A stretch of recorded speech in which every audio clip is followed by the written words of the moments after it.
Hello नमस्कार, मैं कैलाशन एक बार फिर से आप सभी का हार्दिक स्वागत करता हूं केसी क्लासेस के ऑनलाइन प्लेटफॉर्म पर। आज जो है सेकंड क्लास है हमारी एनवायरनमेंट की, पर्यावरण की। कल हमने जो है पहला चैप्टर इकोलॉजी एंड इकोसिस्टम को हमने समझा, पारिस्थितिकी तंत्र को हमने देखा। वहां से बनने वाले जो क्वेश्चंस हैं उनको हम, जब ये दो चैप्टर आपके बायोडायवर्सिटी जो है कंप्लीट हो जाएगा, उसके बाद में इंपॉर्टेंट क्वेश्चन आपके इन दो टॉपिक्स के लेकर आऊंगा। बायोडायवर्सिटी को मैं दो लेक्चर्स में आपको कराने वाला हूं।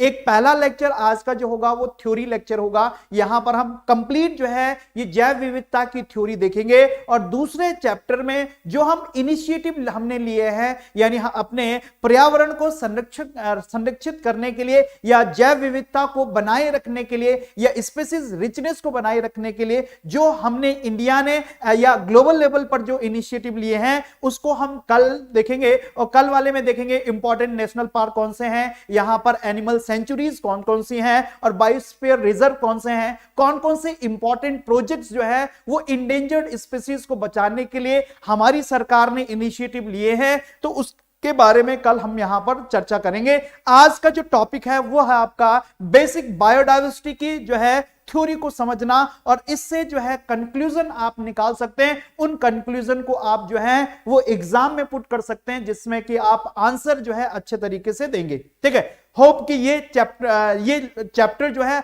आप लोगों के लिए सबसे महत्वपूर्ण चैप्टर में इस पर्यावरण सब्जेक्ट का बताऊंगा, क्योंकि यहां से मैक्सिमम क्वेश्चन आपसे पूछे जाते हैं। तो आपको मन लगाकर और ध्यान से इस लेक्चर को समझना है। और बहुत सारे स्टूडेंट कह रहे हैं कि सर एक ऐसा द्वंद्व हमारे मन में चल रहा है कि 2018 से हम घर पर बैठे हैं और 2023 आ गया, हमने एग्जाम दिया है, एग्जाम कैंसिल हो गया, अब क्या करें सर, मन नहीं लगता है। बेटा आपको बस एक ही ध्यान रखना है, पेशेंस पेशेंस पेशेंस। अगर पेशेंस आपने खोया तो मान लीजिए कि अगर ये एग्जाम आपके पास जल्दी हो जाएगा तो कहीं ना कहीं उसका डिसएडवांटेज आपको होगा, अगर आपने अपना पेशेंस खोया। तो मैं फिर आपसे कहूंगा कि थोड़ा सा देखो, हालात इस प्रकार से चल रहे हैं आयोग की तरफ से, या इस प्रकार के हालात बन चुके हैं जहां पर बिल्कुल डेफिनेटली एक द्वंद्व जो है दिमाग में रहता है कि बिल्कुल बेफिजूली है ये तैयारी करना। फिर भी मैं ये कहूंगा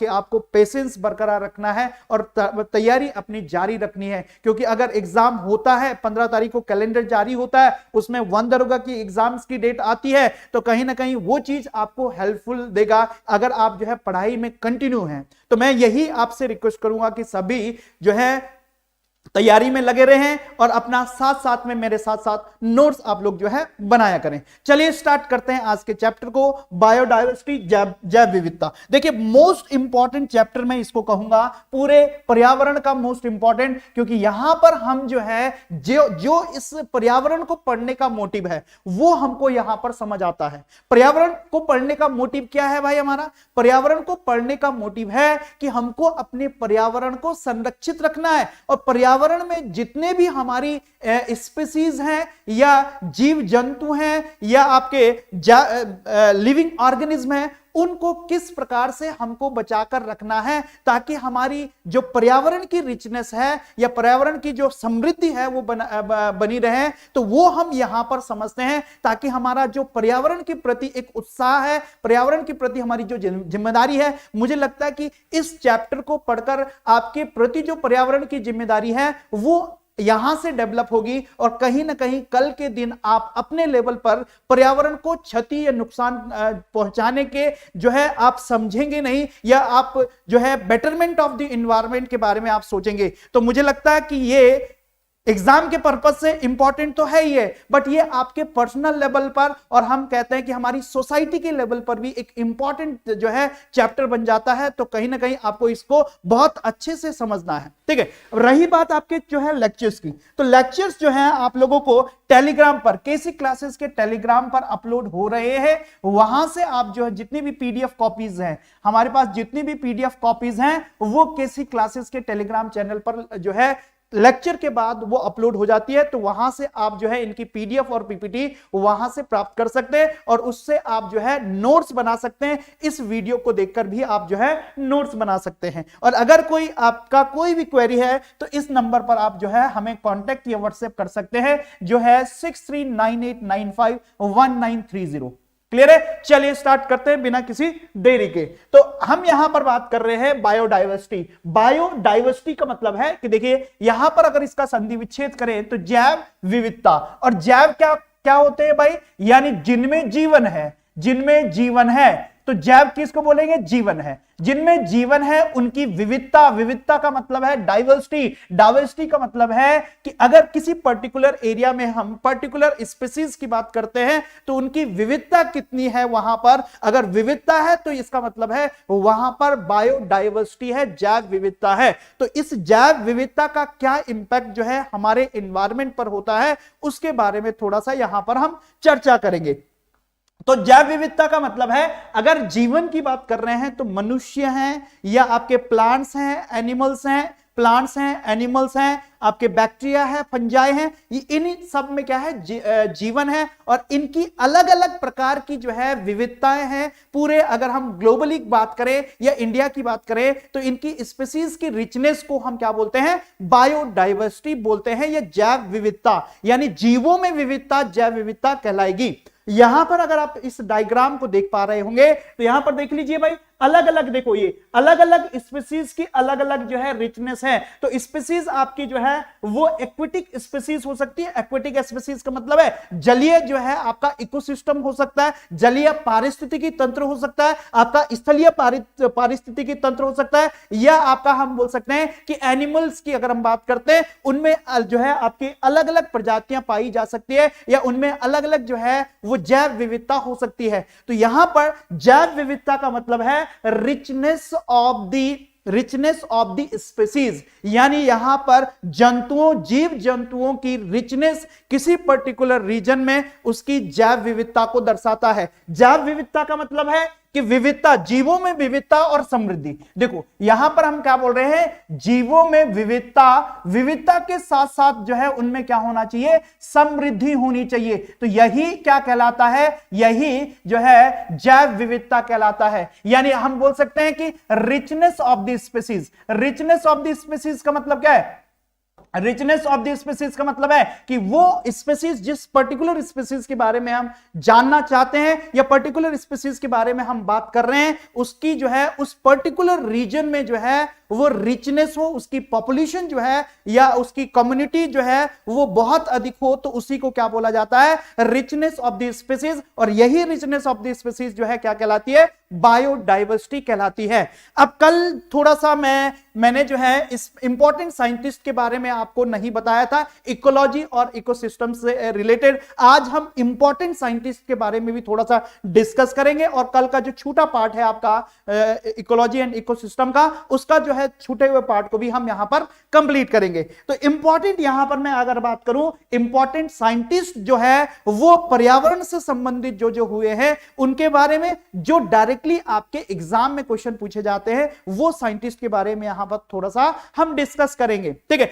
ecology and ecosystem. Ecology term को देने वाले कौन है, और इकोसिस्टम को टर्म जो है वो उसको प्रतिपादित करने वाले कौन साइंटिस्ट है, और दूसरा हम बायोडाइवर्सिटी को देने वाले और बायोडाइवर्सिटी हॉटस्पॉट को जो है क्वाइन करने वाले या उसकी विवेचना करने वाले साइंटिस्ट कौन है, इसके बारे में आपको डायरेक्टली क्वेश्चन जो है एग्जाम में पूछा जाता है। तो मैंने ये इंपॉर्टेंट नोट पॉइंट्स लिखे हैं। इंपॉर्टेंट नोट पॉइंट्स क्यों है भाई ये? हाँ जी, अगर इनकी बात करें इंपॉर्टेंट नोट पॉइंट्स क्यों रखा मैंने इनको, क्योंकि ये क्वेश्चन जो है 1 2 3 4 5 5 नोट्स हैं और 5 आपके क्वेश्चन इंपॉर्टेंट क्वेश्चन बनते हैं। तो मैं यहां पर क्या कर लेता हूं? स्टार मार्क कर लेता हूं, क्योंकि ये साइंटिस्ट से आपको बार बार एग्जाम में क्वेश्चन पूछे जाते हैं। सबसे पहला है कि अगर हम बात करते हैं, यानी पारिस्थितिकी का जनक या फादर ऑफ इकोलॉजी किसको कहा जाता था? इकोलॉजी का मतलब है पारिस्थितिकी।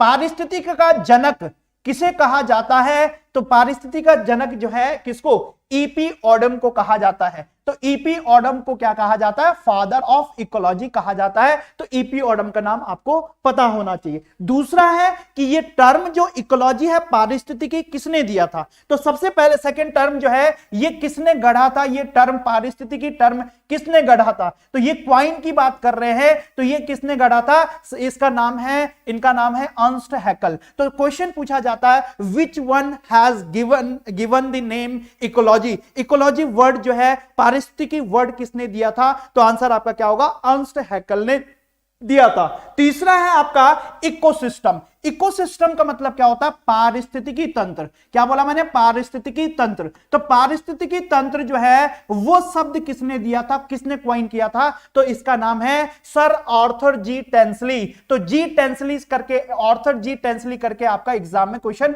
पूछा जाता है कि इकोसिस्टम टर्म जो है वो किसने दिया था, आर्थर जी टेंसली ने दिया था। इकोलॉजी को वर्ड किसने दिया था, ये आपका अर्नस्ट हैकल ने दिया था। और फादर ऑफ इकोलॉजी किसको बोला जाता है, ईपी ऑडम को बोला जाता है। क्लियर है, ये 3 पॉइंट्स आपको क्लियर होने चाहिए। अब नेक्स्ट जो आज का चैप्टर आपका है बायोडायवर्सिटी, जिसको हम क्या बोलते हैं, जैव विविधता। तो जैव विविधता जो शब्द है, जैव विविधता, तो जैव विविधता जो शब्द है ये किसने दिया था भाई, ये वाल्टर जी रोसेन ने दिया था। कब दिया था, 1985 में। तो 1985 में जैव विविधता वर्ड जो है सबसे पहले किसने दिया था, ये वाल्टर जी रोसेन ने दिया था। अब दूसरा यहां पर है कि बायोडायवर्सिटी हॉटस्पॉट। तो यहां पर जैव विविधता हॉटस्पॉट, हॉटस्पॉट का मतलब है कि वो एरिया जहां पर स्पीसीज जो है वो डेंजर में है, विलुप्त होने वाली है या विलुप्त हो रही है, तो उस जगह को, उस रीजन को हम क्या बोलते हैं, बायोलॉजिकल हॉटस्पॉट बोलते हैं। तो बायोलॉजिकल हॉटस्पॉट जो है ये किसके लिए, ये आपकी जैव विविधता को संरक्षित करने के लिए है। ये जैव विविधता के संरक्षण के लिए बनाया गया है। क्या है, बायोलॉजिकल हॉटस्पॉट। इंडिया में कितने बायोलॉजिकल हॉटस्पॉट हैं उसके बारे में आगे हम डिस्कस करेंगे। बायोलॉजिकल हॉटस्पॉट का मतलब है कि ऐसे जगह को चिन्हित करना जिन जगहों में स्पीसीज क्या होती जा रही है, कम होती जा रही है, जहां पर जीवों की विविधता में कमी आ रही है, ऐसे रीजन को हम क्या बोलते हैं, बायोलॉजिकल हॉटस्पॉट बोलते हैं। यानी जीवों के संरक्षण के लिए, जैव विविधता के संरक्षण के लिए बायोलॉजिकल हॉटस्पॉट बनाए गए।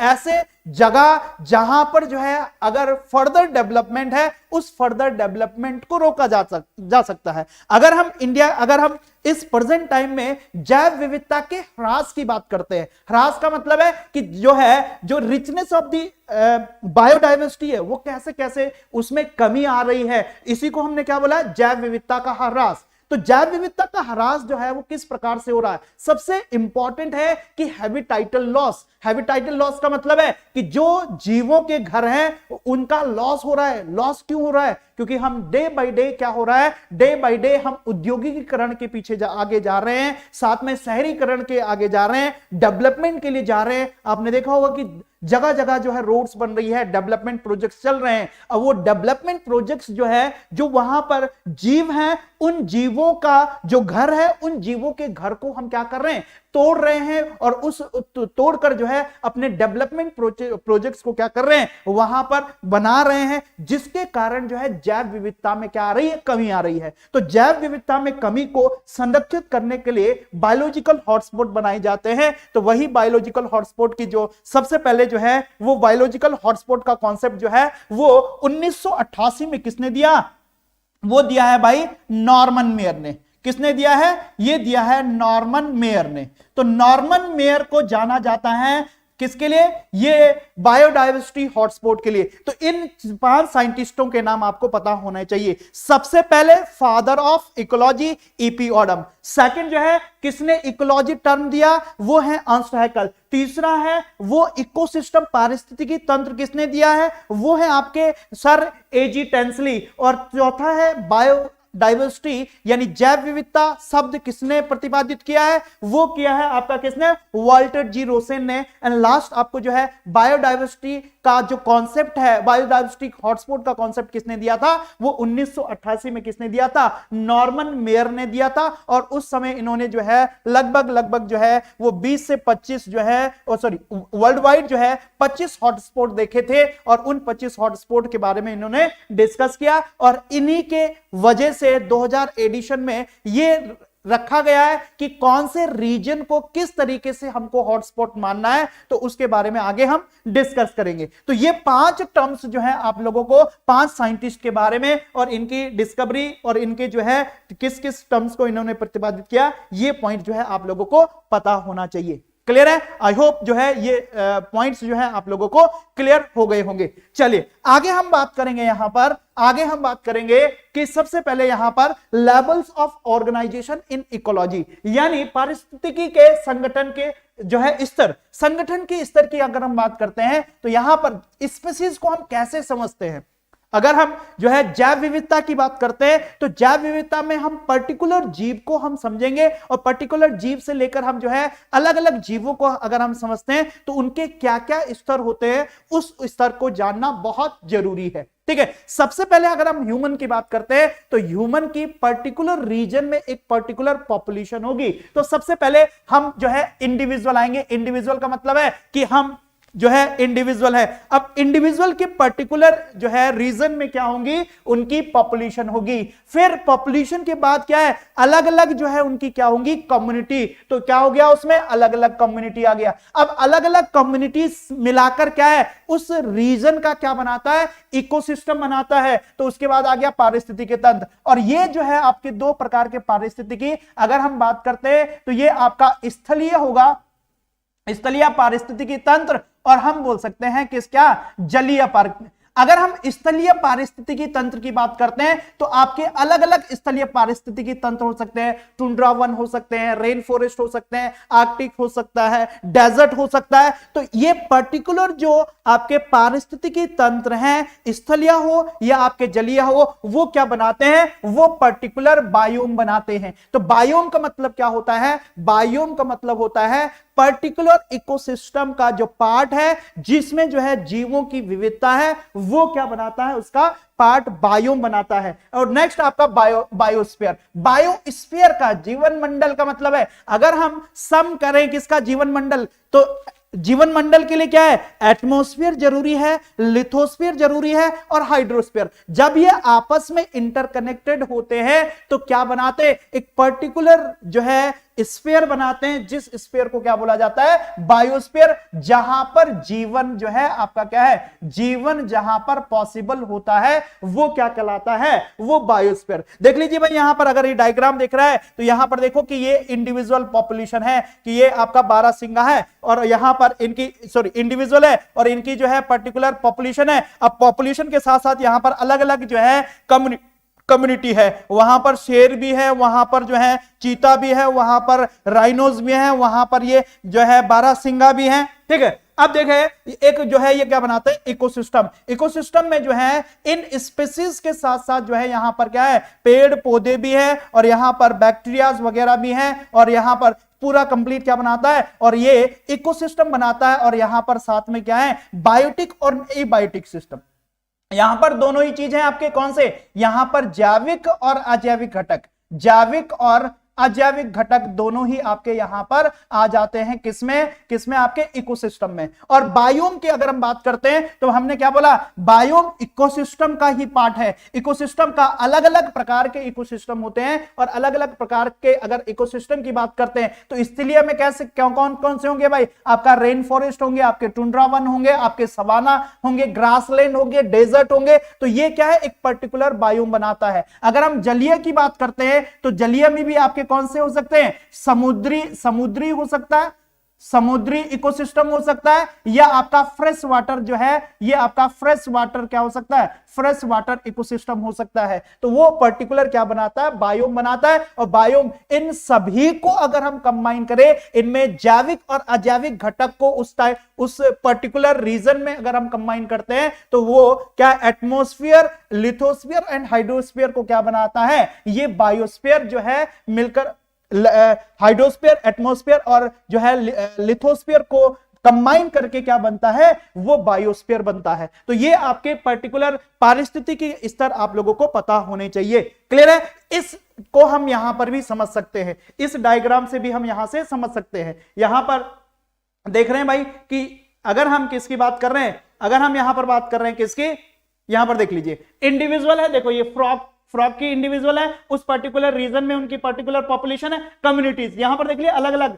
यहां पर फ्रॉग है, यहां पर जो है आपके क्या कीड़े हैं, यहां पर प्लांट्स हैं, तो ये क्या बन गई, पर्टिकुलर कम्युनिटी बन गई। अलग अलग स्पीसीज को अगर हम कंबाइन करते हैं तो क्या बनती है, कम्युनिटी। और ये इकोसिस्टम, यहां पर इकोसिस्टम में आपका जल भी आ गया, आपका एयर भी आ गया, आपका टेम्परेचर भी आ गया, आपके जीव भी आ गए, तो ये मिलाकर क्या बनाता है, इकोसिस्टम। और यही इकोसिस्टम का पार्ट आपका क्या होता है, बायोम। और ये देखो यहां पर क्या है, बायोस्फीयर, जिसमें कि जो है हम हाइड्रोस्फीयर, लिथोस्फीयर और जो है हम किसकी बात करते हैं, यहां पर जो आपका एटमॉस्फेयर है वो कंप्लीट मिलाकर क्या बना जाएगा, बायोस्फीयर बनाएगा। और यहां पर बायोस्फीयर की अगर हम बात करते हैं तो बायोस्फीयर क्या होता है भाई, यहां पर देख लीजिए कि sum of atmosphere, hydrosphere and lithosphere, ये कंप्लीट बायोस्फीयर बनाता है, जहां पर क्या है, जीवन पॉसिबल होता है। यहां पर जो है ये जीवन पॉसिबल होता है, तो इसको क्या बोलते हैं, इसको बोला जाता है बायोस्फीयर। क्लियर है? तो बायोस्फीयर का sum of atmosphere, hydrosphere and lithosphere.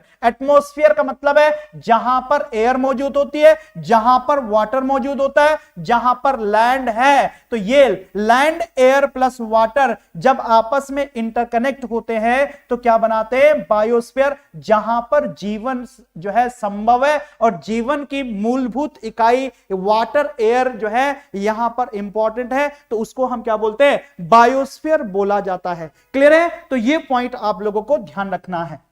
Clear है भाई? ये पॉइंट जो है आप लोगों को ध्यान रखना है। अब यहां पर हम जो है किसकी बात कर रहे हैं, यहां पर हम बायोम की बात करते हैं, बायोम की बात कर रहे हैं या डिफरेंट इकोसिस्टम की बात करते हैं। तो इकोसिस्टम का एक ये पिरामिड आपका बनाया है, तो इस डायरेक्शन में हम जो है ये तापमान को देख रहे हैं। इस डायरेक्शन में तापमान, टेम्परेचर क्या हो रहा है भाई, टेम्परेचर इस डायरेक्शन में डिक्रीज हो रहा है। और इस डायरेक्शन में जो है वाटर कंटेंट जो है, मॉइस्चर क्या हो रहा है, इस डायरेक्शन में मॉइस्चर डिक्रीज हो रहा है। अगर हम इससे देखो यहां पर वेट है और यहां पर ड्राई। वेट का मतलब है यहां पर ये गीला है और इधर जो है ये क्या है, सूखा है। जब हम गीले से सूखे की तरफ जाएंगे तो देखिए यहां पर जो है इकोसिस्टम भी आपके क्या होते जाएंगे, चेंज होते जाएंगे। अगर वेट है यानी जहां पर पानी की मात्रा अधिकतम है तो वहां पर आपके रेन फॉरेस्ट होंगे, घने जंगल होंगे। और अगर जो है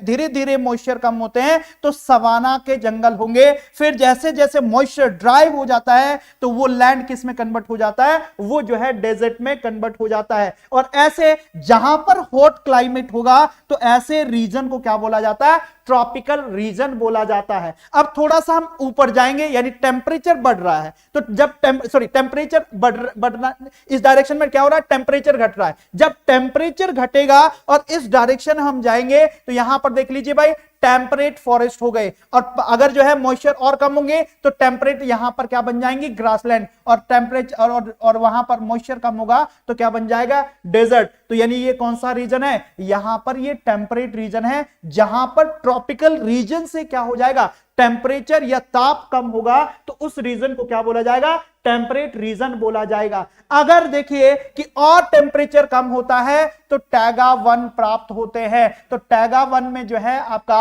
ये सब आर्कटिक जो है इसको रीजन बोला जाता है। सब आर्कटिक रीजन में टैगा 1 पाया जाता है। और अगर टेम्परेचर बहुत कोल्ड है तो वहां पर क्या पाया जाता है, टुंड्रा पाया जाता है। इसको क्या बोला जाता है, आर्कटिक रीजन बोला जाता है। तो यहां से क्वेश्चन आपका बन सकता है कि मिनिमम टेम्परेचर पर जो है किस प्रकार के वन पाए जाते हैं। तो कैसे आपके टुंड्रा, ठीक है, जहां पर जो है हॉट क्लाइमेट है और टेम्परेचर बहुत ज्यादा है और वेट कंडीशन है, तो किस प्रकार का रीजन होता है, उसको हम ट्रॉपिकल रीजन बोलते हैं। और मीडियम जो है आपका कौन सा, टेम्परेट एंड सब आर्कटिक होता है। तो इस प्रकार टेम्परेचर और मॉइस्चर चेंज होने से, atmospheric temperature and atmospheric moisture change होने से जो है वो हमारे इकोसिस्टम में भी क्या आता है, बदलाव होता है। और इस प्रकार से आपके अलग अलग इकोसिस्टम आपके डेवलप होते हैं। आई होप ये पॉइंट आप लोगों को क्लियर हो गए होंगे। क्लियर है भाई? आप लोगों को देखो लेक्चर जो है आपको थोरोली पढ़ना है, इसलिए मैं कोई बात बीच में नहीं करूंगा और ना ही आपके ऐसे कोई कमेंट्स यहां पर लूंगा या जो है, और इस वजह से कि क्योंकि डिस्टर्ब क्लास बीच में होती है, इसलिए मैं कंप्लीट लेक्चर जो है एक ही फ्लो में लेकर चलता हूं ताकि आप लोगों को कोई डिस्टरबेंस ना हो। और अगर आपकी कोई पर्सनल जो है वो समस्या होती है, कोई डाउट होता है, तो आप लोग जो है मुझे पर्सनली कॉल कर सकते हैं, नंबर मैंने पहले ही दे दिया है, ठीक है, कॉल कर सकते हैं, मैसेज कर सकते हैं। क्लियर है? तो ये पॉइंट आप लोगों को क्लियर हो गए होंगे कि किस प्रकार जो है टेम्परेचर और जो है जल का स्तर जो है पर्टिकुलर रीजन में चेंज होने से, बदलने से किस प्रकार के जो है इकोसिस्टम में बदलाव आता है। ठीक है, तो ये जो है आपके वेरियस जो है ये स्तर है, किसके, इकोलॉजी के स्तर है या इकोसिस्टम के आपके स्तर है। सबसे पहले पर इंडिविजुअल, फिर इंडिविजुअल के नंबर ऑफ इंडिविजुअल्स पॉपुलेशन बनाते, पॉपुलेशन, और फिर पर्टिकुलर रीजन में जो है अलग अलग पॉपुलेशन की कम्युनिटी को हम क्या बोलते,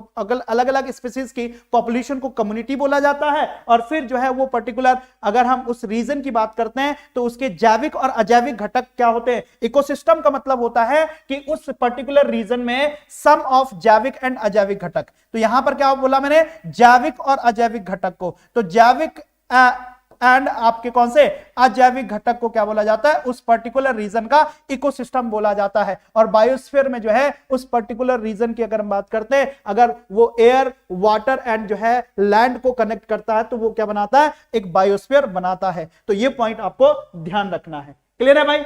तो ये पॉइंट्स जो है आप लोगों को क्लियर होने चाहिए। अब यहां पर देख लीजिए भाई कि जो चीजें मैंने आपको बताई थी, थोड़ा सा इसको हम किसमें, इसको हम जो है डेफिनेशन के फॉर्म में पढ़ लेते हैं। अभी तक तो आपने लेक्चर के फॉर्म में इसको देखा था, अब इसको जो मैंने बताया है उसको इन पॉइंट से आप जो है कनेक्ट करेंगे ताकि आपका जो है कॉन्सेप्ट जो है बहुत अच्छे से बिल्ड हो। तो यहां पर the term biodiversity was coined by the Walter G Rosen in 1985। Clear है? तो किसने 1985 में जो है वो टर्म दिया था, किसने, वाल्टर जी रोसेन ने। ये पॉइंट आपको मैं ऑलरेडी बता चुका है, तो इसको आपको ध्यान रखना है। क्लियर है? क्या होता है the richness in variety and the variability. देखो वैरायटी की बात कर रहे हैं, वैरायटी का मतलब होता है विविधता, वैरायटी का मतलब क्या होता है, विविधता, और वेरिएबिलिटी का मतलब होती है समृद्धि। इसका मतलब क्या होता है, इसका मतलब होता है समृद्धि। तो किसी भी अगर हम जो है जीव की बात करते हैं, उसकी विविधता और समृद्धि ही क्या कहलाती है, उसकी विविधता और समृद्धि ही जैव विविधता कहलाती है। Of a species of all living organism in a given habitat. Habitat का मतलब होता है आपका घर, यानी जहां पर हम बात कर रहे हैं, जिस रीजन की हम बात कर रहे हैं, जिस प्लेस की हम बात कर रहे हैं, जिस पर्टिकुलर प्लेस की हम बात कर रहे हैं, तो वो उनका क्या होता है, घर होता है। जैसे हमको रहने के लिए पर्टिकुलर घर की जरूरत होती है, इसी प्रकार हर जीव को रहने के लिए घर की, हैबिटाट की जरूरत होती है। तो उसके हैबिटाट में कितनी उनकी जनसंख्या है और कितनी उनकी समृद्धि है, वही क्या कहलाता है, उनकी जैव विविधता कहलाता है। It is the variability. देखो यहां पर किसी दिए गए आवास में सभी जीवित जीवों की प्रजातियों की विविधता और विविधता में समृद्धि। देखो दो टर्म है यहां पर, इसको वैरायटी एंड इसको क्या बोला जाता है, ये वेरिएबिलिटी ऑफ द स्पीसीज, विविधता में समृद्धि के रूप में परिभाषित किया जाता है। क्लियर है? It is the variability among living organism from all source including. अब देखो जब हमने बात करी है कि डिफरेंट इकोसिस्टम की बात करिए, तो उन इकोसिस्टम में उनकी समृद्धि की अगर हम बात करते हैं तो वो क्या कहलाता है, जैव विविधता। और इकोसिस्टम में हमने कौन से, टेरेस्ट्रियल इकोसिस्टम, यानी ये क्या है आपका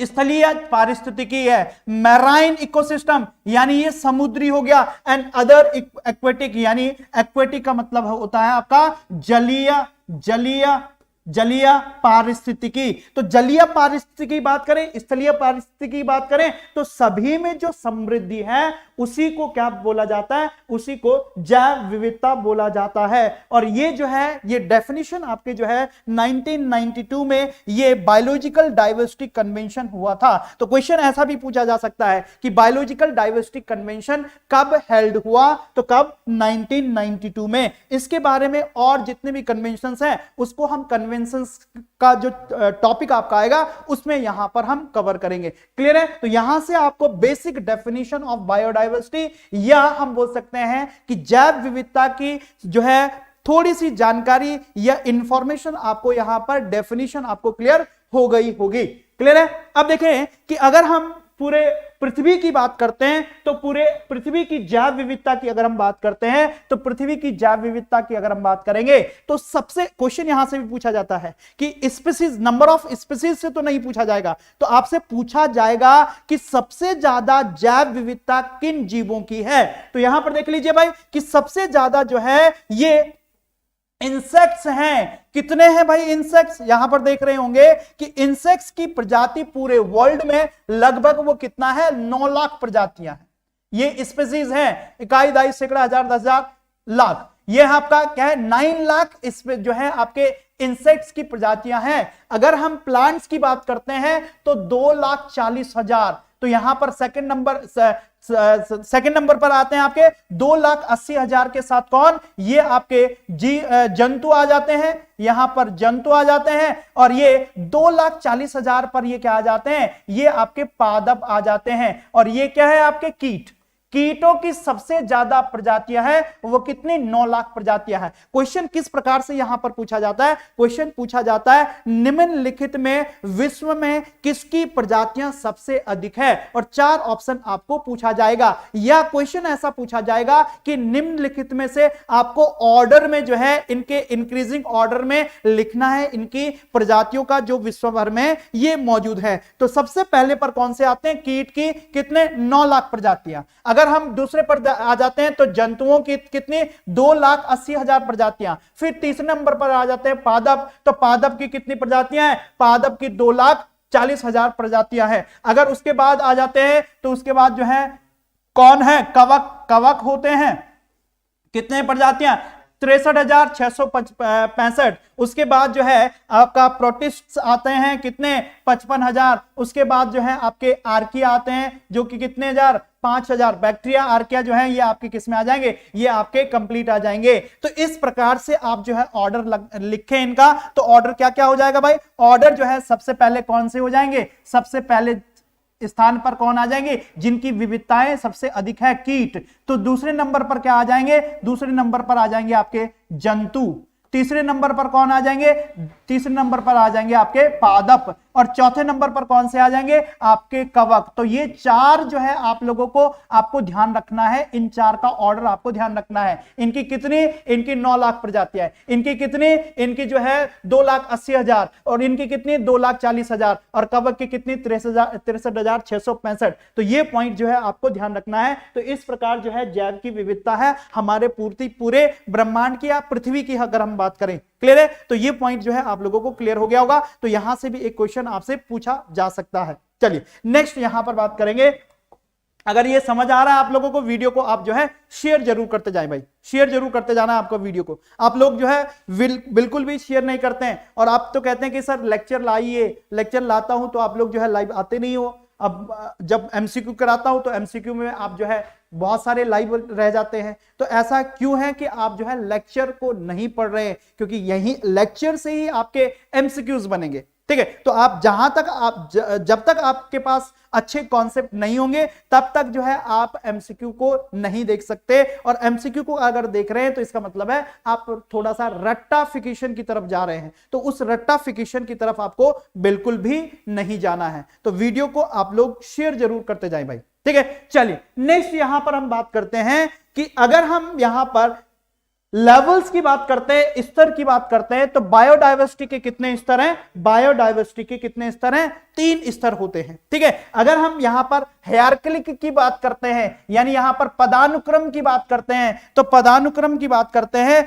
तो कितने लेवल होते हैं, कितने स्तर होते हैं, 3 स्तर होते हैं। कौन से? एक आपकी जेनेटिक डाइवर्सिटी होती है, दूसरा आपका स्पीशीज डाइवर्सिटी, और यहां पर तीसरा आपका कौन सा? Community and ecosystem diversity. अभी आपने समझ लिया इंडिविजुअल, आपने समझ लिया पॉपुलेशन, आपने समझ लिया जो है कम्युनिटी, आपने समझ लिया इकोसिस्टम को आपने समझ लिया। ये क्या है? ये जो है आपका इकोलॉजी के स्तर है। तो उन इकोलॉजी के स्तर के बेसिस पर जो है वो डाइवर्सिटी भी आपकी क्या होती है? उनके स्तर भी होते हैं। तो अगर हम पर्टिकुलर स्पीशीज की बात करते हैं, पर्टिकुलर ह्यूमन की बात करते हैं, पर्टिकुलर जो है जीव की बात करते हैं, तो पर्टिकुलर जीव में जेनेटिक जो है आनुवांशिक विविधता होने के कारण क्या है? उनमें विविधता होती है। तो यानी यहां पर जब हम आनुवांशिक विविधता की बात करते हैं तो ये हम particular with in the species की बात करते हैं। विद इन द स्पीशीज का मतलब है यानी प्रजातियों के भीतर जो है जीन में विभिन्नता के कारण होता है।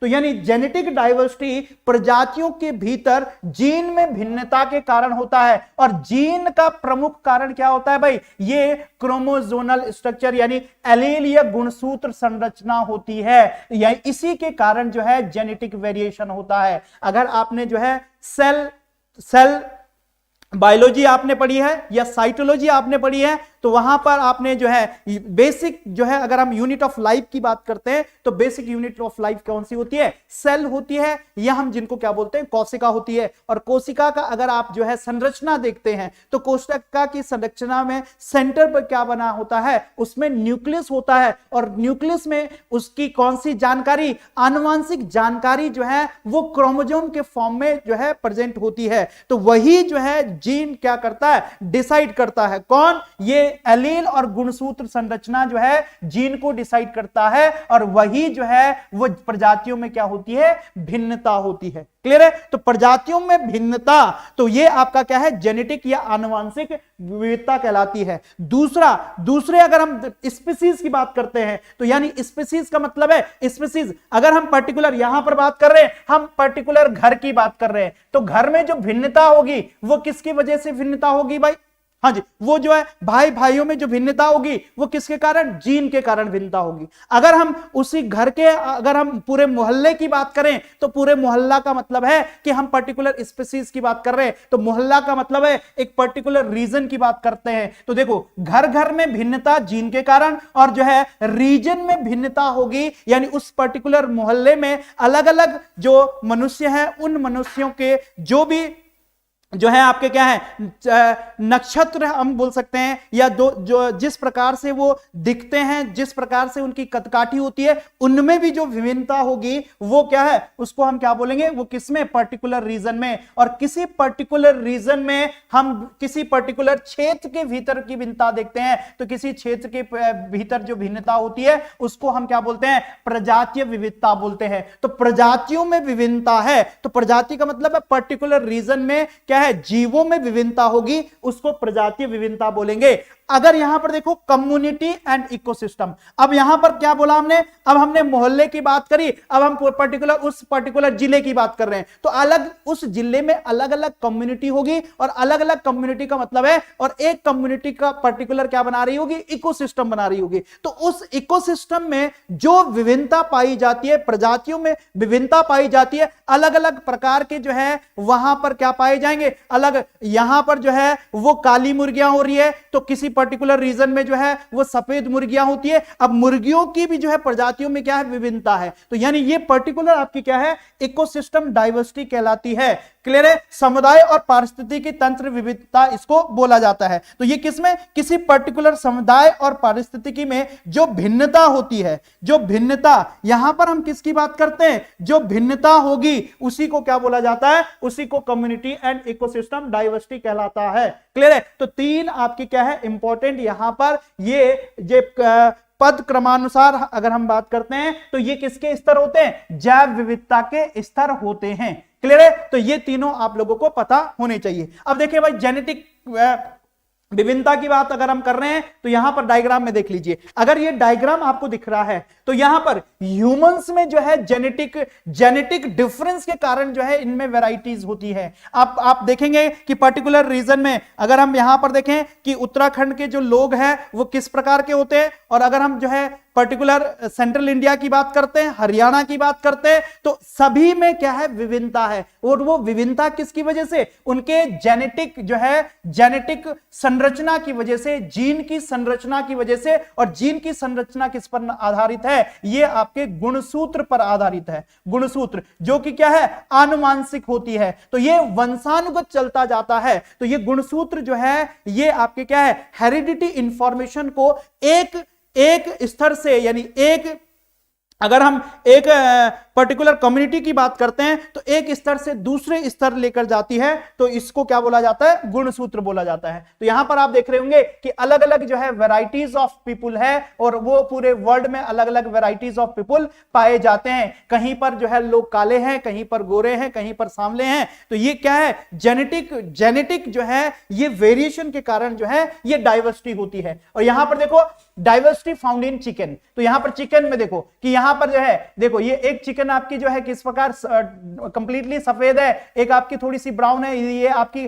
काली है, थोड़ी ब्राउन हो गया। तो यहां पर देखो इनके जीन में भी वेरिएशन होने के कारण इनमें भी भिन्नता होती है। और अगर आप जो है मूंगफली की बात करते हैं, तो मूंगफली के वेरिएशन, मूंगफली की जो है जीन्स में भी क्या होती है, भिन्नता होने के कारण जो है वो अलग अलग प्रकार की क्या होती है, भिन्नता होती है। और ये किसके कारण, ये देखो यहां पर क्या बनाया गया है, ये जो है आपका थ्रेडेड स्ट्रक्चर बनाया है, इसको क्या बोला जाता है, इसको बोला जाता है गुणसूत्र। तो ये किसके कारण, गुणसूत्र के कारण होता है, जिसको हम क्या बोलते हैं, क्रोमोसोम। तो क्वेश्चन आपसे पूछा जाता है, जेनेटिक वेरिएशन जो है बायोडाइवर्सिटी में, या जेनेटिक डाइवर्सिटी किसके कारण होती है, वो गुणसूत्र के कारण होती है। क्लियर है। तो यानी गुणसूत्र जो है उस पर्टिकुलर जीव का क्या है, जीन को डिसाइड करता है। तो ये जीन के कारण जो डाइवर्सिटी होगी उसको हम जेनेटिक डाइवर्सिटी बोलेंगे।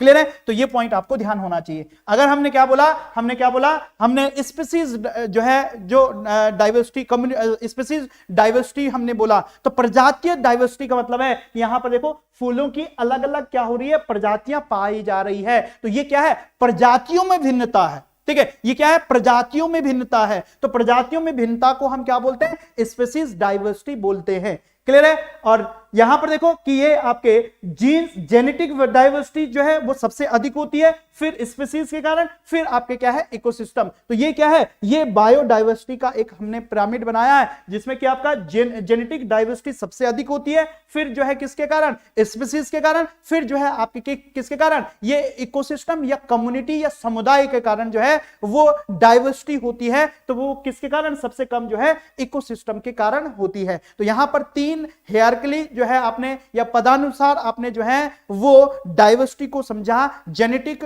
और दूसरा आपका क्या है, कम्युनिटी, एंड तीसरा आपका जो है, सेकंड आपका स्पीसीज, एंड तीसरा आपका जो है कम्युनिटी एंड इकोसिस्टम डाइवर्सिटी। तो ये 3 आपके जो है इंपॉर्टेंट डाइवर्सिटीज है, इनसे क्वेश्चन आपके पूछे जा सकते हैं। ठीक है भाई। चलिए अब यहां पर हम बात करते हैं कि जो कम्युनिटी डाइवर्सिटी है, कम्युनिटी डाइवर्सिटी है कौन से नंबर की भाई, हमने जो तीसरे नंबर की कम्युनिटी या इकोसिस्टम डाइवर्सिटी अगर हमने बात करी। कम्युनिटी का मतलब क्या है भाई, पर्टिकुलर कम्युनिटी की बात करते हैं। कम्युनिटी या हम किसकी बात कर रहे हैं, यहां पर हम जो है पर्टिकुलर इकोसिस्टम या पारिस्थितिकी तंत्र की बात कर रहे हैं, पारिस्थितिकी तंत्र की बात कर रहे हैं। तो पारिस्थितिकी तंत्र का मतलब है कि उस पर्टिकुलर रीजन में जितने भी जीव मौजूद हैं, और वो जो है, और वो उनके फिजिकल एनवायरनमेंट से घिरे हैं, तो वो उस पर्टिकुलर रीजन का क्या बताया जाता है, उसका पारिस्थितिकी तंत्र बोला जाता है, इकोसिस्टम बोला जाता है। यहां पर इकोसिस्टम डाइवर्सिटी जो है वो 3 आपके क्या है, पर्सपेक्टिव है, या 3 प्रकार की आप बोल सकते हैं। तो देखें भाई कैसे इनको क्वेश्चन यहां से पूछे जाते हैं, इंपॉर्टेंट क्वेश्चन यहां से पूछे जाते हैं। इन इंपॉर्टेंट क्वेश्चन को आपको कैसे टैकल करना है, पहले मैं यहां पर आपको जो थोड़ा सा इसकी इंफॉर्मेशन दे दूंगा, तब आप जो है आपके दिमाग में एक जो है पर्टिकुलर बिल्ड बन जाएगा कि किस प्रकार से आपको, अगर अल्फा डाइवर्सिटी आ गया, अब अगर आपका बीटा डाइवर्सिटी आ गया या गामा डाइवर्सिटी, तो इनको कैसे आपको ध्यान देना है और इनकी डेफिनेशन को कैसे आपको टैकल करना है। जब हम अल्फा डाइवर्सिटी की बात करते हैं, तो अल्फा डाइवर्सिटी का मतलब है कहां पर, हम कम्युनिटी में। अगर पर्टिकुलर कम्युनिटी की अगर हम बात कर रहे हैं, तो यहां पर अल्फा डाइवर्सिटी का मतलब है कि पर्टिकुलर स्पीसीज के जब हम क्या करेंगे, इनके नंबर जो है हम क्या करेंगे, यहां पर नंबर जो है इनके काउंट करेंगे, तो हमको यहां से इनकी रिचनेस का पता लगेगा। क्या बोला मैंने कि अगर पर्टिकुलर रीजन में अगर हम जो है हम पर्टिकुलर इकोसिस्टम की बात कर रहे हैं और इकोसिस्टम में हमको नंबर ऑफ टाइगर्स जो है टाइगर की डाइवर्सिटी को देखना है, टाइगर्स की रिचनेस को देखना है, तो हम क्या करेंगे, हम पर्टिकुलर रीजन में टाइगर्स के नंबर को काउंट करेंगे। जहां पर नंबर को काउंट किया जाता है पर्टिकुलर कम्युनिटी में, तो वो उसकी क्या बताती है, वो उसकी अल्फा डाइवर्सिटी को बताता है। तो यहां पर क्या इंपॉर्टेंट है, नंबर ऑफ स्पीसीज इंपॉर्टेंट है। अब देखो, अब आपको ध्यान रखना बीटा डाइवर्सिटी, जब हम बीटा डाइवर्सिटी की बात करते हैं तो यहां पर पर्टिकुलर दो कम्युनिटी की बात करेंगे। यहां पर सिंगल कम्युनिटी में हमने क्या किया, नंबर ऑफ स्पीसीज को काउंट किया और उस नंबर ऑफ स्पीसीज को काउंट करने पर उस जगह उस पर्टिकुलर स्पीसीज की रिचनेस को वो डिसाइड कर रहा है, तो उसको क्या बोला जाएगा, उस कम्युनिटी की अल्फा डाइवर्सिटी कहलाएगी। अब हमने दो कम्युनिटी ले लिया भाई, ठीक है, दो कम्युनिटी ले ली, एक कम्युनिटी ये है और दूसरी कम्युनिटी यहां पर है। अब यहां पर दो कम्युनिटी में हमने क्या बोला, यहां पर भी हम टाइगर देख रहे हैं, यहां पर भी हम टाइगर देख रहे हैं। तो इन कम्युनिटी में जो है अगर हम कंपेयर करेंगे, टाइगर का कंपैरिजन करेंगे, तो हमको पता लग जाएगा कि कौन सी कम्युनिटी में वो टाइगर की मात्रा ज्यादा है। तो जहां पर कंपैरिजन की बात आ जाती है, दो पर्टिकुलर कम्युनिटी में जब हम कंपैरिजन करते हैं तो वो पर्टिकुलर क्या बनाती है, उनका बीटा डाइवर्सिटी बनाती है। अगर हम गामा डाइवर्सिटी की बात करते हैं, तो अगर हम पूरा ये क्या है, ये अलग अलग कम्युनिटी है, तो ये अलग अलग कम्युनिटी क्या बना रही है, एक पर्टिकुलर रीजन बना रही है। तो इस रीजन में स्पीसीज की क्या है, अब अगर हम टाइगर की बात करते हैं तो टाइगर की कितनी यहां पर प्रजातियां हैं, तो टोटल प्रजातियां अगर हम यहां पर निकाल रहे हैं, तो यानी यहां पर हम किसकी बात कर रहे हैं, हम पर्टिकुलर जो है रीजन की बात कर रहे हैं। तो यहां पर पर्टिकुलर रीजन में कितने जो है वो स्पीसीज रिचनेस है, तो वो क्या कहलाती है, उस कम्युनिटी की क्या बोला जाता है, उसको गामा डाइवर्सिटी बोला जाता है। तो अल्फा डाइवर्सिटी का मतलब है कि पर्टिकुलर कम्युनिटी में number of species. Beta diversity का मतलब होता है कंपैरिजन बिटवीन टू कम्युनिटीज, और जो है गामा डाइवर्सिटी उस पर्टिकुलर रीजन में जो है वो स्पीसीज, टोटल स्पीसीज रिचनेस को क्या बताता है, टोटल बोला मैंने यहां पर हमने क्या बोला, टोटल सम ऑफ स्पीसीज, कितनी सम ऑफ स्पीसीज यहां पर है, वो क्या कहलाता है, गामा डाइवर्सिटी। तो यहां पर देखो, यहां पर नंबर इंपॉर्टेंट है, यहां पर जो है ये कंपैरिजन इंपॉर्टेंट है, यहां पर टोटल इंपॉर्टेंट है। जहां पर नंबर ऑफ स्पीसीज की बात करते हैं तो वो कौन सी, अल्फा डाइवर्सिटी। जहां पर कंपैरिजन बिटवीन टू कम्युनिटीज की बात करते हैं, दो समुदाय में जो है अंतर की बात किया जाता है, कंपैरिजन का मतलब है अंतर। जहां पर अंतर की बात आ जाए तो वहां पर बीटा डाइवर्सिटी, जहां पर कुल की बात आ जाए, सम की बात आ जाए, तो उसको हम क्या बोलेंगे, गामा डाइवर्सिटी बोलेंगे। क्लियर है। तो ये पॉइंट्स जो है आपको यहां पर ध्यान रखने हैं, क्योंकि इनसे क्वेश्चन पूछे जा सकते हैं। किसकी है ये जो है आपका, किसकी, कम्युनिटी डाइवर्सिटी के अलग अलग आपके क्या है स्तर है, alpha, beta and gamma diversity. ठीक है। अब जो चीज मैंने आपको बताई है उनको डेफिनेशन के फॉर्म में पढ़ लेते हैं एक बार, ताकि आपको जो है विशेष रूप से समझ आ जाए। जो मैंने आपको समझाने की कोशिश करी है वो इस डेफिनेशन के फॉर्म में अगर आप पढ़ेंगे तो आपको वो और ज्यादा समझ आएगा। चलिए तो देख लेते हैं भाई। यहां पर तो हमने सबसे पहले यहां पर किसकी बात करी है, अल्फा डाइवर्सिटी की बात करी है। ये किसके स्तर है भाई, ये alpha diversity, beta diversity, gamma diversity, ये पर्टिकुलर कम्युनिटी के यानी समुदाय जो है आपके क्या है, समुदाय डाइवर्सिटी के क्या है, ये अलग अलग स्तर है। Is the biodiversity with in the particular area. Particular area की बात करी है हमने, किसकी बात, मैंने आपको क्या बोला था, कम्युनिटी। तो पर्टिकुलर कम्युनिटी और इकोसिस्टम की अगर हमने बात करी है तो यहां पर क्या किया जाता है, expressed by the number of species. Number of species से हम इसको क्या करते हैं, काउंट करते हैं। यहां हम ऐसे कह सकते हैं कि इस पर्टिकुलर रीजन में कितने नंबर ऑफ स्पीसीज है, जितने नंबर ऑफ स्पीसीज होंगे उतना ज्यादा जो है इस पर्टिकुलर रीजन की क्या है, रिचनेस होगी, यानी हम कह सकते हैं इसकी जैव विविधता बहुत अधिक है। क्लियर है। तो इसको किससे, नंबर ऑफ स्पीसीज किसी पर्टिकुलर कम्युनिटी में जब हम काउंट करते हैं तो उसको क्या बोला जाता है, अल्फा डाइवर्सिटी बोला जाता है। तो यहां पर देखो, this can be measured by counting the numbers, यानी इसको कैसे, इस के भीतर जीवों के विशिष्ट समूह की संख्या संख्या की गणना करके मापा जाता है। तो यहां पर मैंने क्या बोला, number of species, counting the number of taxa, distinct group of organism with in the ecosystem, और या पर्टिकुलर जो है रीजन में फैमिलीज, जेनेरिया, स्पीसीज, तो उसको क्या बोला जाता है। तो जहां पर काउंटिंग द नंबर आ गया, यानी यहां पर जो है नंबर की गणना आ गई, तो ये कौन सी, ये आपकी अल्फा डाइवर्सिटी हो गया। क्लियर है, पर्टिकुलर इकोसिस्टम में, पर्टिकुलर कम्युनिटी में। नेक्स्ट अगर हम बात करते हैं, नेक्स्ट हम बात करेंगे किसकी, बीटा डाइवर्सिटी की। तो बीटा डाइवर्सिटी का मैंने क्या बोला आपको, कंपैरिजन वर्ड मैंने आपको बोला था, यहां पर अंतर आपको ध्यान रखना है। तो अंतर कैसे ध्यान रखेंगे भाई, देखिए, the beta diversity is a measure of biodiversity which works by the comparing the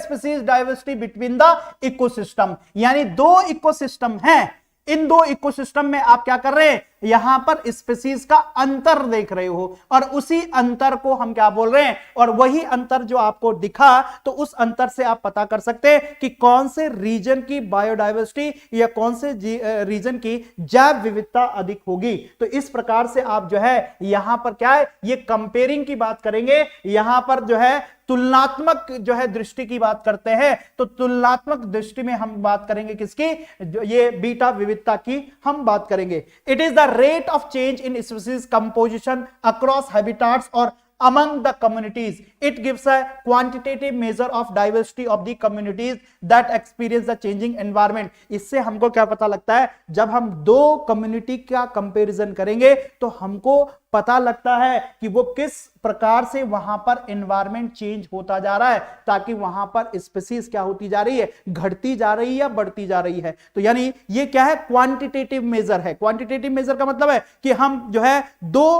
दो पर्टिकुलर कम्युनिटी की या इकोसिस्टम के हम क्या कर सकते हैं, तुलनात्मक दृष्टि से हम जो है उनका डिफरेंस पता कर सकते हैं कि कहां पर जो है एनवायरमेंट चेंज होने की वजह से स्पीसीज की जैव में विविधता की कमी आ रही है, और कहां पर जैव विविधता की क्या हो रही है, वो इंक्रीमेंट हो रहा है। क्लियर है, तो यहां पर आप मान सकते हैं कि आपको यहां पर कंपेयरिंग द स्पीसीज आपको ध्यान रखना है।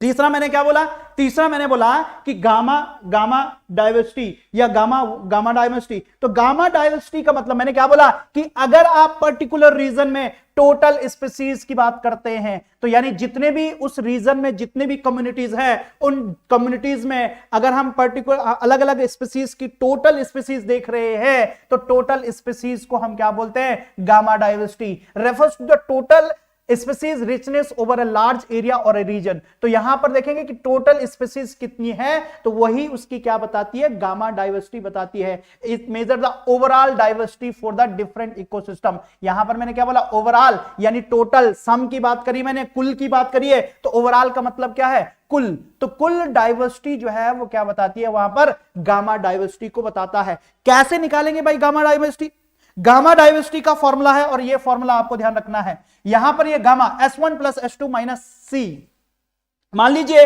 कि एक ये रीजन है और इसमें दो कम्युनिटीज थी, इस रीजन में दो कम्युनिटीज थी, ये आपका जो है ये S1 कम्युनिटी है, ये S2 कम्युनिटी है। ठीक है, तो S1 कम्युनिटी और ये S2 कम्युनिटी है, या ऐसा भी हम इसको कह सकते हैं, अगर हम टोटल रीजन की बात करते हैं तो ये आपका एक S1 कम्युनिटी है और ये जो है इसकी S2 कम्युनिटी है। क्या बोला, ये S1 कम्युनिटी है, ये S2 कम्युनिटी है, और इनमें जो है ये क्या है, ये कॉमन है। कॉमन यहां पर क्या हो गया, C हो गया। कॉमन क्या हो गया, C हो गया। तो देखो टोटल इस रीजन में जो यहां पर हम गामा डाइवर्सिटी की बात करेंगे तो S1 plus S2 minus C।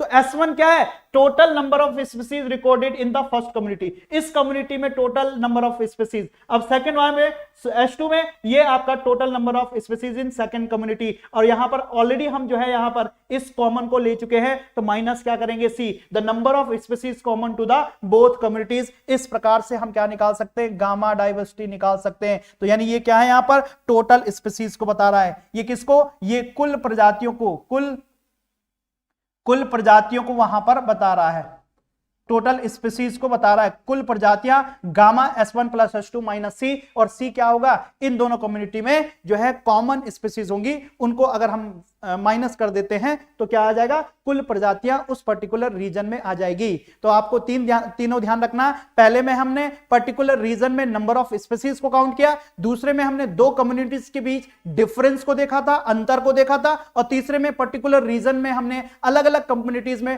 Total sum of species को देखा। तो वो उसकी क्या बता रही है, वो उसकी गामा डाइवर्सिटी को बता रहा है। अब इसको यहां से एग्जाम्पल के तौर पर हम यहां पर समझ सकते हैं। अगर आपको ये भली भांति दिख रहा होगा ये डायग्राम, तो यहां पर देख लीजिए बीटा गामा और जो है आपका अल्फा बीटा और गामा डाइवर्सिटी क्या होगा, देख लीजिए यहां पर ये क्या है, एक पर्टिकुलर रीजन है। पर्टिकुलर रीजन में हमने नंबर ऑफ स्पीसीज काउंट की, तो नंबर ऑफ स्पीसीज जब हम काउंट कर रहे हैं तो एक रीजन में नंबर ऑफ स्पीसीज अगर काउंट कर रहे हैं तो वो अल्फा डाइवर्सिटी होगा। अब ये दो रीजन है, ये दो रीजन है, तो दोनों रीजन में हम क्या कर रहे हैं, कंपैरिजन कर रहे हैं, किसका, स्पीसीज का। तो ये क्या बताएगा, जब कंपैरिजन होगा तो बीटा डाइवर्सिटी, और ये पर्टिकुलर एक कंप्लीट रीजन है, और कंप्लीट रीजन में हम क्या कर रहे हैं, इन सभी का, ये एक रीजन है, ये दूसरा रीजन है, ये तीसरा, ये चौथा, तो चारों रीजन में हम क्या कर रहे हैं, यहां पर टोटल स्पीसीज निकाल रहे हैं। जब हम टोटल स्पीसीज निकालेंगे या कुल प्रजातियां निकालेंगे तो वो उसकी gamma species diversity of the region बताई जाएगी। क्लियर है? तो यहां से आप लोगों को ये तीनों डेफिनेशन क्लियर हो चुकी होंगी। क्लियर है भाई? चलिए तो नेक्स्ट ये देखो, यहां पर हमने कम्युनिटी डाइवर्सिटी की बात करी, और कम्युनिटी डाइवर्सिटी के तीन जो है हमने तीन स्तर को यहां पर समझा है। अब डाइवर्सिटी हमने समझ लिया। अब इंडिया को जो है wild life institute of India ने क्या किया है, इंडिया को 10 पहले 12 भागों में इसको बांटा था। देखो यहां पर bio geographical classification of India, bio geographical classification की बात करते हैं, जहां पर जीव विविधता के आधार पर इंडिया को 10 बायो ज्योग्राफिकल रीजन्स में बांटा गया। पहले ये जो है 12 थे, अब जो है इसको कितने, इसको जो है 10 भागों में इंडिया को बांटा गया है, इनकी स्पीसीज रिचनेस के आधार पर। स्पीसीज रिचनेस का मतलब क्या समझे आप? स्पीसीज रिचनेस का मतलब है कि वहां पर जीवों की विविधता के अनुसार जो है 10 भागों में इंडिया को बांटा गया है। क्वेश्चन आपसे पूछा जाता है कि biogeographical zones of India, Bharat के बायोजियोग्राफिकल जोन्स कितने हैं? तो जैव विविधता के आधार पर भारत को कितने भागों में बांटा गया है, यह प्रश्न है। तो जैव विविधता के आधार पर भारत को 10 भागों में बांटा गया है। अब उन 10 भागों के नाम आपको याद तो रखने नहीं है, अगर रखने हैं तो इस पीडीएफ को मैं प्रोवाइड करा दूंगा आपके टेलीग्राम चैनल पर, तो वहां से आप जो है क्या कर सकते हैं, वो टेलीग्राम से इसकी पीडीएफ को डाउनलोड कर सकते हैं। तो वो 10 के 10 रीजन को आप पढ़ सकते हैं। तो ये मैंने एक यहां पर क्या है, मैप दिया है, और अलग अलग जो है यहां पर कलर्स हैं, अलग अलग कलर्स में हमने 10 बायोजियोग्राफिकल जोन्स को हमने यहां पर बांटा है। ठीक है, ट्रांस हिमालय हो गया, हिमालय हो गया, डेजर्ट हो गया, सेमी एरिड हो गया, वेस्टर्न घाट हो गया, डेक्कन प्लेट्यू हो गया, जो है गैंगटिक प्लेन हो गया, कोस्ट हो गए, नॉर्थ ईस्ट हो गया, आइसलैंड हो गया। तो ये इस प्रकार से 10 बायोजियोग्राफिकल जोन्स में इंडिया को बांटा गया है। किसके? स्पीसीज रिचनेस के आधार पर या हम जैव विविधता के आधार पर। ठीक है, तो प्रश्न यहां से बन सकता है आपका 10 इसका आंसर होगा। पहले अर्लियर ये 12 ज्योग्राफिकल जोन्स थे, अब इंडिया को 10 ज्योग्राफिकल जोन्स में बांटा गया है। अगर ये दिख रहा होगा आपको डायग्राम यहां पर, तो यहां पर 10 जोन्स हैं। कौन कौन से 10 जोन्स हैं ये देख लीजिए भाई। सबसे पहले जो है आपका कौन सा, ट्रांस हिमालय। ट्रांस हिमालय का मतलब है अपर हिमालय की हम बात करेंगे। तो ट्रांस हिमालय में कौन कौन से आ गए? ट्रांस हिमालय में आ गया आपका कौन से, लद्दाख माउंटेन्स, तिब्बतन प्लेटू। तो लद्दाख माउंटेन और तिब्बतन प्लेटू किसमें आ जाएंगे आपके, ट्रांस हिमालय में। सेकंड आपका जो है हिमालय, हिमालय वाला रीजन का मतलब है जहां पर हम जो है हमारा पहाड़ी रीजन जो है वो है, तो नॉर्थ वेस्टर्न हो गया, central western and eastern Himalaya, यानी यहां पर उत्तराखंड, हिमाचल और जो है आपका जम्मू कश्मीर वाला इलाका आ गया किसमें, हिमालय रीजन में। तीसरा है आपका डेजर्ट। डेजर्ट का मतलब है आपका मरुस्थलीय। तो मरुस्थलीय में आपके क्या है, थार और क्या हो जाएंगे, कच्छ आ जाएगा। तो थार और कच्छ वाला रीजन जो है किसमें आ जाएगा, ये आपका डेजर्ट वह आ जाएगा, जिसमें कि आपका क्या है, गुजरात है, थोड़ा सा पार्ट एमपी का भी है, और थोड़ा सा आपका क्या है, ये राजस्थान वाला पार्ट है, वो किसमें आ जाएगा, डेजर्ट में आ जाएगा। सेमी एरिड में आपका क्या है, सेमी एरिड का मतलब हो गया कि आपका अर्ध शुष्क क्षेत्र। तो सेमी एरिड का मतलब क्या होता है, इसको बोला जाता है अर्ध शुष्क। तो अर्ध शुष्क क्षेत्र में कौन से आ जाते हैं आपके पंजाब प्लेन्स जो है वो किस में आ जाएगा आपका अर्ध शुष्क क्षेत्र में आ जाएगा। एरिड का मतलब क्या है, एरिड का मतलब है शुष्क क्षेत्र, तो गुजरात राजपुताना ये किस में आ गया आपका, ये आपका आ जाएगा एरिड क्षेत्र में। इसी प्रकार डेक्कन प्लेट्यू यानी जब हम जो है डेक्कन पेनिसुला की बात करते हैं तो डेक्कन पेनिसुला में यानी सेंट्रल इंडिया की अगर हम बात करते हैं, सेंट्रल हाईलैंड हो गया, छोटा नागपुर का पठार हो गया, ईस्टर्न हाईलैंड्स हो गया, ये जो है आपका सेंट्रल प्लेट्यू हो गया, डेक्कन साउथ, ये सारे किस में आ जाएंगे, ये आपके क्या है डेक्कन पेनिसुला में। गैंगटिक प्लेन का मतलब है कि गंगा का जो क्षेत्र है, गंगा का जो मैदानी इलाका है वो आपके किस में आ जाएंगे Gangetic plain. Upper and lower Gangetic plain, upper Gangetic plain में ये आपका जो है ये कौन सा, ये यूपी वाला पार्ट आ गया, और लोअर गैंगटिक प्लेन की अगर हम बात करते हैं तो ये आपका किधर की तरफ आ जाएगा, ये जब आप बे ऑफ बंगाल की तरफ जो है गंगा जाती है तो वो वाला प्लेन जो है आपका क्या है लोअर गैंगटिक प्लेन के तहत आ जाएगा। कोस्ट की बात करते हैं यानी ये कौन से, ये कोस्टल रीजन्स हैं, यानी समुद्र के किनारे वाले क्षेत्र की बात करते हैं, वेस्ट कोस्ट हो गया और ईस्ट कोस्ट हो गया। नॉर्थ ईस्ट की अगर हम बात करते हैं तो नॉर्थ ईस्ट में कौन सा, ये नॉर्थ ईस्ट इंडिया का नॉर्थ ईस्ट रीजन की बात करते हैं, ब्रह्मपुत्र वैली हो गया और नॉर्थ ईस्ट हिल्स होगी, यानी ये गारो खासी जितने भी हिल्स हैं वो किस में आ जाएंगे आपके नॉर्थ ईस्ट में आ जाएंगे। और नेक्स्ट आपका कौन से, आइसलैंड वाले, तो आइसलैंड में कौन से, Andaman and Nicobar group of island, और ये लक्षद्वीप किस में आ जाएंगे। तो यहां पर इस प्रकार से 10 बायोजियोग्राफिकल जोन्स में यानी पारिस्थितिकी जैव विविधता के अनुसार जो है भारत को 10 भागों में बांटा गया है। तो इन 10 भागों के नाम तो आपके लिए इंपॉर्टेंट नहीं है, बस 10 फिगर जो है इंपॉर्टेंट है कि क्वेश्चन अगर पूछा जाए कि भारत को जैव विविधता के अनुसार कितने भागों में, कितने ग्रुप में, कितने समूह में बांटा गया है, तो कितने 10 समूह में इसको बांटा गया है। तो ये 10 के 10 ये समूह होते हैं। क्लियर है, तो ये पॉइंट्स भी है आपको ध्यान रखना है। आगे हम बात करते हैं कि ऑलरेडी हम इसको बात कर चुके हैं कि पहले कितने 12 बायोजियोग्राफिकल जोन्स थे, और जैव बायोजियोग्राफिकल जोन का मतलब है जैव भौगोलिक क्षेत्र, तो जैव भौगोलिक क्षेत्र 12 थे, अब जो है कितने रिसेंटली आपके कितने हैं 10 जैव भौगोलिक क्षेत्र हैं। तो कितने रह गए भाई आप 10। तो ये क्वेश्चन भी पूछे जा सकते हैं कि अभी 10 भौगोलिक क्षेत्र जैव भौगोलिक क्षेत्र में इंडिया को बांटा गया है, पहले कितने क्षेत्र थे, तो पहले कितने थे 12 जो है बायोजियोग्राफिकल जोन्स में इंडिया को बांटा गया था। क्लियर है, 10 के 10 के बारे में हमने यहां पर डिस्कस कर लिया है। देखो जैव विविधता कितना इंपॉर्टेंट है भाई, क्योंकि यहां पर हम स्पीसीज रिचनेस की बात करते हैं। अब इनकी वैल्यू को समझते हैं, क्योंकि वैल्यू ही आपको क्या देगी, एक आइडिया देगी कि कैसे हमको अपने जैव विविधता को संरक्षित करना चाहिए और स्पीसीज रिचनेस को कैसे हमको बढ़ाना चाहिए, ताकि हमारी सारी वैल्यूज जो है वो हमको इनसे मिल सके। देखिए तो इनकी क्या है, वैल्यूज ऑफ बायोडाइवर्सिटी, यानी अगर इनका हम उपयोग की बात कर सकते हैं कि जैव विविधता का उपयोग क्या हो सकता है, तो सबसे पहले देखेंगे कि यहां पर कंजम्पटिव वैल्यू का मतलब है कि डायरेक्ट यूज। तो डायरेक्ट यूज क्या है कि हमको जो है किससे, इनकी विविधता से हमको क्या मिल सकते हैं, हमको फूड मिल सकते हैं। यहां पर देख लीजिए कि एडिबल प्लांट्स हैं, 80,000 जो है ऐसे एडिबल प्लांट स्पीसीज है जिनको हम डायरेक्टली खा सकते हैं, यानी जिनसे हम भोजन प्राप्त करते हैं। तो सबसे पहले कंजम्पटिव यूज, हम अपनी जो है एनर्जी की पूर्ति करने के लिए हम जो है वो प्लांट्स को खा सकते हैं। लगभग 80,000 प्रजातियां हैं। अगर वो 80,000 प्रजातियां गायब हो गई तो बताओ क्या आपके पास भोजन के रूप में ये प्लांट्स रह पाएंगे, नहीं रह पाएंगे। तो आपको अपनी आवश्यकता और उसी को आवश्यकता के अनुसार ही अगर आप उनका कंजप्शन कर रहे हैं तो वो क्या है, सतत अगर हम बात कर सकते हैं तो उसको क्या बोला जा सकता है, सतत विकास बोला जा सकता है, या सतत ह्रास उसको बोला जा सकता है कि आप अपनी आपूर्ति के लिए आगे आने वाली जो है भविष्य हमारी पीढ़ी है उनको अगर ध्यान में रखते हुए जो है हम जितने भी रिसोर्सेज हैं, जितने भी हमारे पास जो है जैव विविधता का ह्रास हम करेंगे, तो यानी उसको क्या बोला जाएगा, वो जो है सतत विकास का ह्रास बोला जाएगा। क्लियर है, तो इस प्रकार से हमको करना चाहिए, क्योंकि सबसे पहले क्या है इनकी कंजप्टिव यूज, हम हमारी जो भोजन की आवश्यकता है जिससे हमको ऊर्जा और जो है वो क्या प्राप्त होते हैं, हमको जो है इनसे न्यूट्रिएंट प्राप्त हो सकते हैं। तो वो कितने हैं, लगभग 80,000 जो है वो क्या है, 80,000 जो है एडिबल स्पीसीज हैं। दूसरा है ड्रग एंड मेडिसिनल वैल्यू।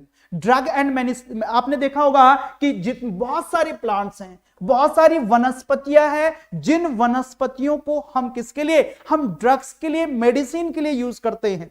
ठीक है, तो इनकी कौन सी है, ड्रग्स एंड मेडिसिनल वैल्यू भी है कि इनसे हम जो है विभिन्न रोगों के उपचार के लिए हम क्या बनाते हैं, दवाइयां इनसे बनाते हैं, जिसमें कि सबसे प्रमुख जो है आपने अगर सुना होगा तो बिल्कुल पेनिसिलिन है, किसके लिए, एंटीबायोटिक का काम आता है। किससे बनता है भाई, ये आपका फंजाई से बनता है। तो यानी ये क्या है, ये एक प्रकार का जीव है, तो जीव से क्या बनता है, पेनिसिलिन। तो इसकी पेनिसिलिन अगर इन्हीं का ह्रास हो जाए, फंजाई का ह्रास हो जाए, तो क्या हो जाएगा, क्या हम जो है एंटीबायोटिक पेनिसिलिन बना पाएंगे, नहीं बना पाएंगे। तो क्या है, इनकी जो है वो ड्रग्स एंड मेडिसिनल वैल्यूज है। इसी तरीके से टेट्रासाइलिन, तो टेट्रासाइलिन जहां पर एलाइन आ जाएगा, लिन आ जाएगा, तो वो सारी जो है आपके क्या है, वो सारी जो है एंटीबायोटिक्स। तो ये बैक्टीरिया इन्फेक्शन के लिए टेट्रासाइलिन को हम यूज कर सकते हैं। तो ये भी आपका क्या है, इनको एज एन जो है एंटीबायोटिक इसको यूज किया जा सकता है। और मलेरिया से बनने वाली दवाइयां हैं, तो मलेरिया के लिए बनने वाली दवाइयां हैं, वो भी कहां से, वो भी आपके जो है प्लांट से बनती है। और ड्रग्स जो है अगर ये कौन से, इसको हम क्या बोलते हैं, इसको बोला जाता है सिनकोना ट्री। तो सिनकोना पेड़ से क्वेश्चन पूछा जाता है भाई, सिनकोना पेड़, तो सिनकोना पेड़ से क्या बनता है, तो सिनकोना पेड़ से जो है ये मलेरिया का ड्रग बनता है। तो ध्यान रखें, सिनकोना पेड़ किसके लिए यूज होता है, मलेरिया की दवाई बनाने के लिए यूज होता है। तो देखो यहां पर जितने भी प्लांट स्पीसीज हैं वो किसके लिए, ये आपके किसके लिए, ड्रग्स के लिए। एंटी कैंसर, तो यानी कैंसर के विरुद्ध जो है वो ड्रग्स यूज किए जाते हैं, जिसमें क्या विनब्लास्टिन एंड विनक्रिस्टाइन जो है ये एक प्रकार की क्या होती हैं, ये दवाइयां होती है। ये किससे, ये जो है फ्लावर से, फूल से बनती हैं। तो ये फूल से बनती हैं, क्या बनती हैं, ये एंटी कैंसर ड्रग। क्वेश्चन पूछा जाता है कि एंटी कैंसर ड्रग जो है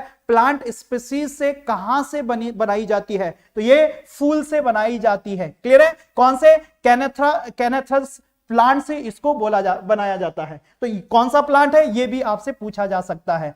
तो ये आपको याद रखना है। ये वैसे प्लांट नहीं पूछा जाता, आपसे ये पूछा जाता है कौन से पार्ट से, तो ये फ्लावर, फूल से बनाया जाता है। कौन सी, एंटी कैंसर ड्रग। तो ये पॉइंट आपको ध्यान रखना है। तीसरा अगर हम इसका यूज देखें, किसका, बायोडाइवर्सिटी का, तो हम इसको क्या, किसके लिए, फ्यूल के लिए यूज कर सकते हैं। तो यहां पर फॉसिल फ्यूल आपने देखा होगा कि हम जो है क्या यूज करते हैं, कोल, पेट्रोलियम, नेचुरल गैसेस। वो किससे प्राप्त होता है भाई, वो आपके नेचुरल रिसोर्सेज से आपको प्राप्त होता है। ठीक है, तो ये फॉसिल फ्यूल की वैल्यू भी हमको ऐड कराते हैं। क्लियर है, तो ये पॉइंट आपको ध्यान रखना है। Protective values, commercially usable values, तो देखो भाई यहां पर हम क्या करते हैं, मस्क बेचते हैं। हाँ जी, अगर देखो अब इनके ऊपर जो है, ये इनके ऊपर चोरी करना, ये मस्क हो गया, कस्तूरी मृग जिसको बोलते हैं, सिल्क हो गया, आइवरी, यानी ये किसके दांत होते हैं, ये हाथी के दांत होते हैं। ये हाथी के दांत की जो है इनकी प्रोडक्टिव वैल्यूज हैं। इनको अगर मार्केट में बेचा जाए तो मार्केट में इसका पैसा बहुत आ जाता है। तो कैसे, इनकी कॉमर्शियल वैल्यू है। अब इसीलिए देखो इनके स्पीसीज को बढ़ाने के लिए ऐसे लॉज लाए गए, ऐसे कानून लाए गए कि ताकि इनके जो भी ये हम क्या करते हैं, इनके वाणिज्यिक व्यापार पर जो है प्रतिबंध लगाया है। अगर इनके वाणिज्यिक व्यापार पर प्रतिबंध न लगाया जाए तो क्या होगा भाई, तो जो है इनकी स्पीसीज में कमी आ जाएगी, क्योंकि हाथी के दांत बहुत महंगे बिकते हैं। कस्तूरी मृग की जो खाल है वो बहुत महंगी बिकती है। जो और जितने जीव जंतु हैं उनकी खालें बहुत महंगी बिकती हैं, तो उनसे पैसा बहुत ज्यादा आता है। तो इस वजह से क्या किया है, इनकी जो है इनके व्यापार को रोक दिया गया है, प्रतिबंधित कर दिया गया है। अगर जो है पकड़े जाते हैं तो उनको जो है सर्टेन लॉ, सर्टेन कानून के अनुसार उनको जेल में जो है भेजा जाएगा और उसके ऊपर उनकी बेल भी ग्रांट नहीं होगी। आपने जो है जरूर एक केस सुना होगा, कितने सालों तक वो चलता रहा, कौन से, सलमान वर्सेस जो है आपका राजस्थान वाला केस आपने सुना होगा, क्योंकि उसमें जो है उन्होंने क्या है, काले हिरण को मारा है और वो जो हिरण है वो क्या है, प्रतिबंधित है, यानी उनका शिकार करना क्या है, प्रतिबंधित है। तो इस प्रकार से जो है कुछ लॉज बनाए गए उनके संरक्षण के लिए। क्लियर है, ताकि उनकी प्रजातियां खत्म ना हो। जिस प्रकार से जो है डे बाय डे बहुत सारी जो है प्रजातियां एक्सटिंक्ट होती जा रही है, खतरे में है, या आपकी जो है वो विलुप्त होती जा रही हैं, तो कैसे उनको बचाया जाए, तो सर्टेन लॉज लाए गए। उन लॉज के बारे में हम कल के चैप्टर में जो है डिस्कस करेंगे। सोशल वैल्यूज, और इनके देखो भाई इन प्लांट्स की क्या है social values, Holi and secretaries, यानी जो हमारे जो अगर हम बात करते हैं कि हमारे जो पूजा में इस्तेमाल होने वाली जो है के प्लांट्स हैं, तो आप जरूर तुलसी की पूजा करते होंगे, पीपल की पूजा करते होंगे, तो इनकी क्या है, इनकी सोशल वैल्यूज हैं। तो इतनी सब वैल्यूज हैं, तो इसलिए इनका संरक्षण जरूरी है। अगर इनका संरक्षण खत्म हो गया, इनकी प्रजातियां खत्म हो गई, तो ये सारी जो हमारे पास बेनिफिट्स हैं, ह्यूमन बींग्स को के लिए बेनिफिट्स हैं, तो वो भी क्या हो जाएंगे, इनके खत्म हो जाएंगे। इसलिए इनको संरक्षित रखना बहुत जरूरी होता है।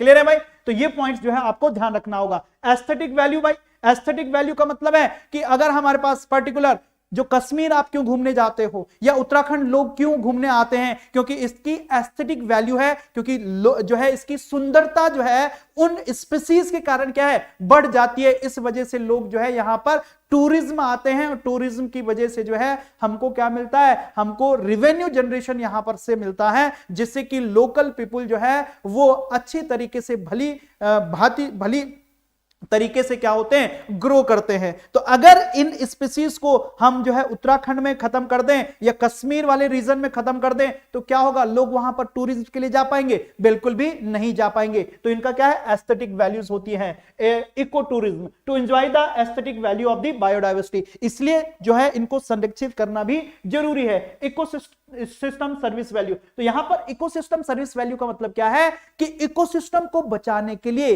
सॉइल इरोजन को बचाने के लिए, जो है नाइट्रोजन फिक्सेशन करने के लिए इकोसिस्टम का होना जरूरी है।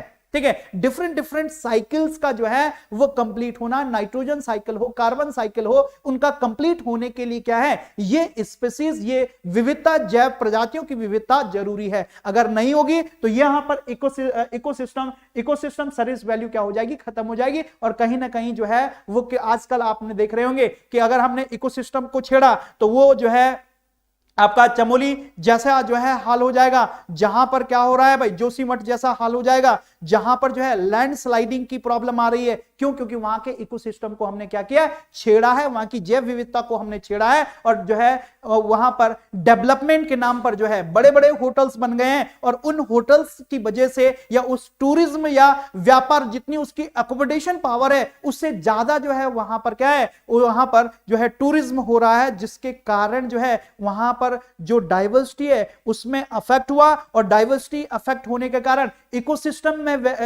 अफेक्ट हुआ, और इकोसिस्टम वैल्यू जो है वो खतरे में आ गया। लैंडस्लाइड हो रही है, जगह जगह पर पानी निकल रहा है, स्राव हो रहा है, तो ये क्या है, इकोसिस्टम वैल्यू को क्या करना है, अफेक्ट करना है। तो ये आप जो है रिलेटेड टॉपिक से भी आप इसको समझ सकते हैं, क्योंकि बर्निंग टॉपिक था आपका जोशीमठ वाला, जो कि आपका एनवायरमेंट से जो है बहुत ज्यादा रिलेट करता है। क्लियर है, तो इस वजह से हमको बायोडाइवर्सिटी को क्या करना है, बायोडाइवर्सिटी की वैल्यूज को बढ़ा के रखना है। अब इनकी बायोडाइवर्सिटी की वैल्यूज को कैसे बनाए रखे, मुद्दा यह आ जाता है कि बायोडाइवर्सिटी की वैल्यूज को कैसे बनाए रखने, तो उनके लिए हमको गवर्नमेंट लेवल पर, एनजीओ लेवल पर बहुत सारे इनिशिएटिव लेने पड़ेंगे।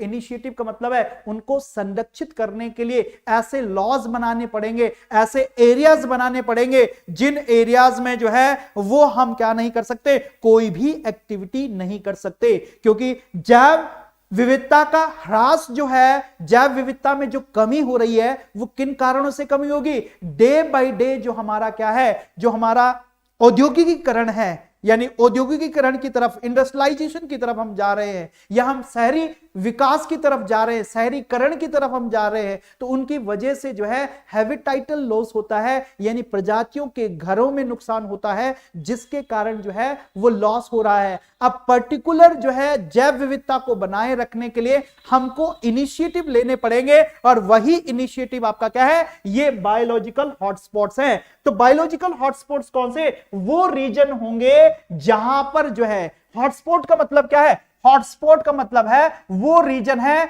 जहां पर जो है प्रजातियां किसमें है, खतरे में है। अब प्रजातियां जब खतरे में है तो उनको क्या करना है, उन पर्टिकुलर एरिया को हमको क्या करना है, सेलेक्ट करना है। अब जो भी ह्यूमन एक्टिविटीज हैं, ह्यूमन एक्टिविटीज को या तो हम कंप्लीटली क्या कर सकते हैं, वहां पर बंद कर सकते हैं, रिस्ट्रिक्ट कर सकते हैं, या तो कुछ एक एक्टिविटीज को वहां पर किया जा सकता है। तो मानव गतिविधियों को उस पर्टिकुलर रीजन में रोकना, वही हॉटस्पॉट का क्या होता है, वही हॉटस्पॉट का मुख्य बिंदु होता है कि जिससे हम जो है पर्टिकुलर हॉटस्पॉट को सेलेक्ट करते हैं और उस हॉटस्पॉट में पर्टिकुलर स्पीसीज को जो है हम उनकी रिचनेस को बढ़ाने के जो है प्रयास करते हैं। तो बायोलॉजिकल हॉटस्पॉट का मतलब है वो एरियाज जो जहां पर स्पीसीज जो है, प्रजातियां किसमें है, खतरे में है, उनको बायोडाइवर्सिटी हॉटस्पॉट कहा जाता है। सबसे पहले किसने दिया था भैया, हाँ जी, इसका जो है बायोडाइवर्सिटी हॉटस्पॉट का कॉन्सेप्ट किसने दिया था,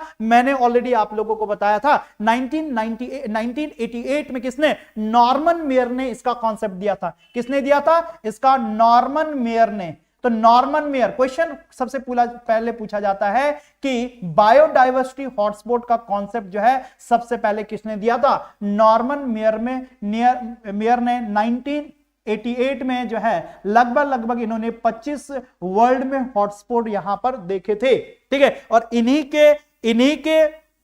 इन्हीं के रिसर्च या इन्हीं के जो है वो स्पेसिफिकेशन के बेसिस पर, इन्हीं के जो है रिकमेंडेशन के बेसिस पर जो है पर्टिकुलर रीजन में हॉटस्पॉट को बनाना है, तो वो इन्हीं के रिकमेंडेशन के बेसिस पर हॉटस्पॉट जो है वो बनाए जाते हैं। तो पढ़ लेते हैं भाई, biodiversity hotspot is a bio geographical region, यानी ये क्या है आपका, ये आपका बायो जैव भौगोलिक क्षेत्र है। तो जिसकी जैव भौगोलिक क्षेत्र का मतलब है पर्टिकुलर रीजन की हम बात करते हैं, ठीक है। With a significant reservoir of biodiversity that is under threat.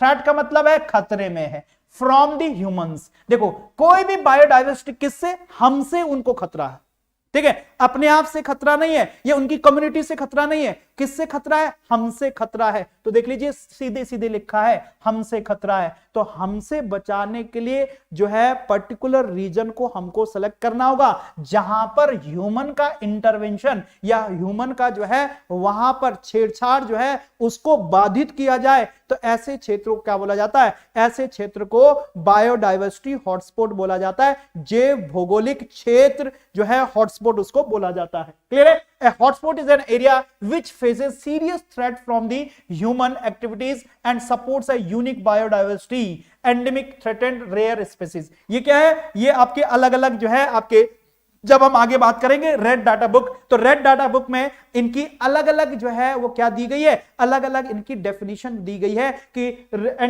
Endemic species कौन सी होगी, थ्रेटेंड स्पीसीज कौन सी होगी, रेयर स्पीसीज कौन सी होगी। क्लियर है? तो ह्यूमन एक्टिविटी से जो क्षेत्र जो है क्या है, बाधित हैं, उन क्षेत्रों को संरक्षण प्रोवाइड कराना वो आपके क्या कहलाते हैं, बायोडाइवर्सिटी हॉटस्पॉट कहलाते हैं। किसने दिया था इसका, हाँ जी, कॉन्सेप्ट किसने दिया था, नॉर्मन मेयर ने जो है इसका कॉन्सेप्ट दिया था। तो यहां पर देखो 1988 में जो है इसका कॉन्सेप्ट सबसे पहले किसने दिया था, नॉर्मन मेयर ने दिया था। तो याद रखें भाई किस बायोडाइवर्सिटी हॉटस्पॉट, नॉर्मन मेयर। तो नॉर्मन मेयर जो है 1988 को आप ध्यान रखोगे, जो कि आपके एग्जाम में क्वेश्चन पूछा जाता है, ठीक है। इंडिया देखो, अगर यहां से क्वेश्चन आपका टोटल क्या है 24 हॉट, इन्होंने सबसे पहले कितने वर्ल्ड में 25 हॉटस्पॉट देखे थे। अभी हम रिसेंटली अगर हम बात करते हैं तो रिसेंटली जो है 11 और हॉटस्पॉट को जो है इनमें जोड़ा गया। तो टोटल वर्ल्ड में कितने हॉटस्पॉट हैं,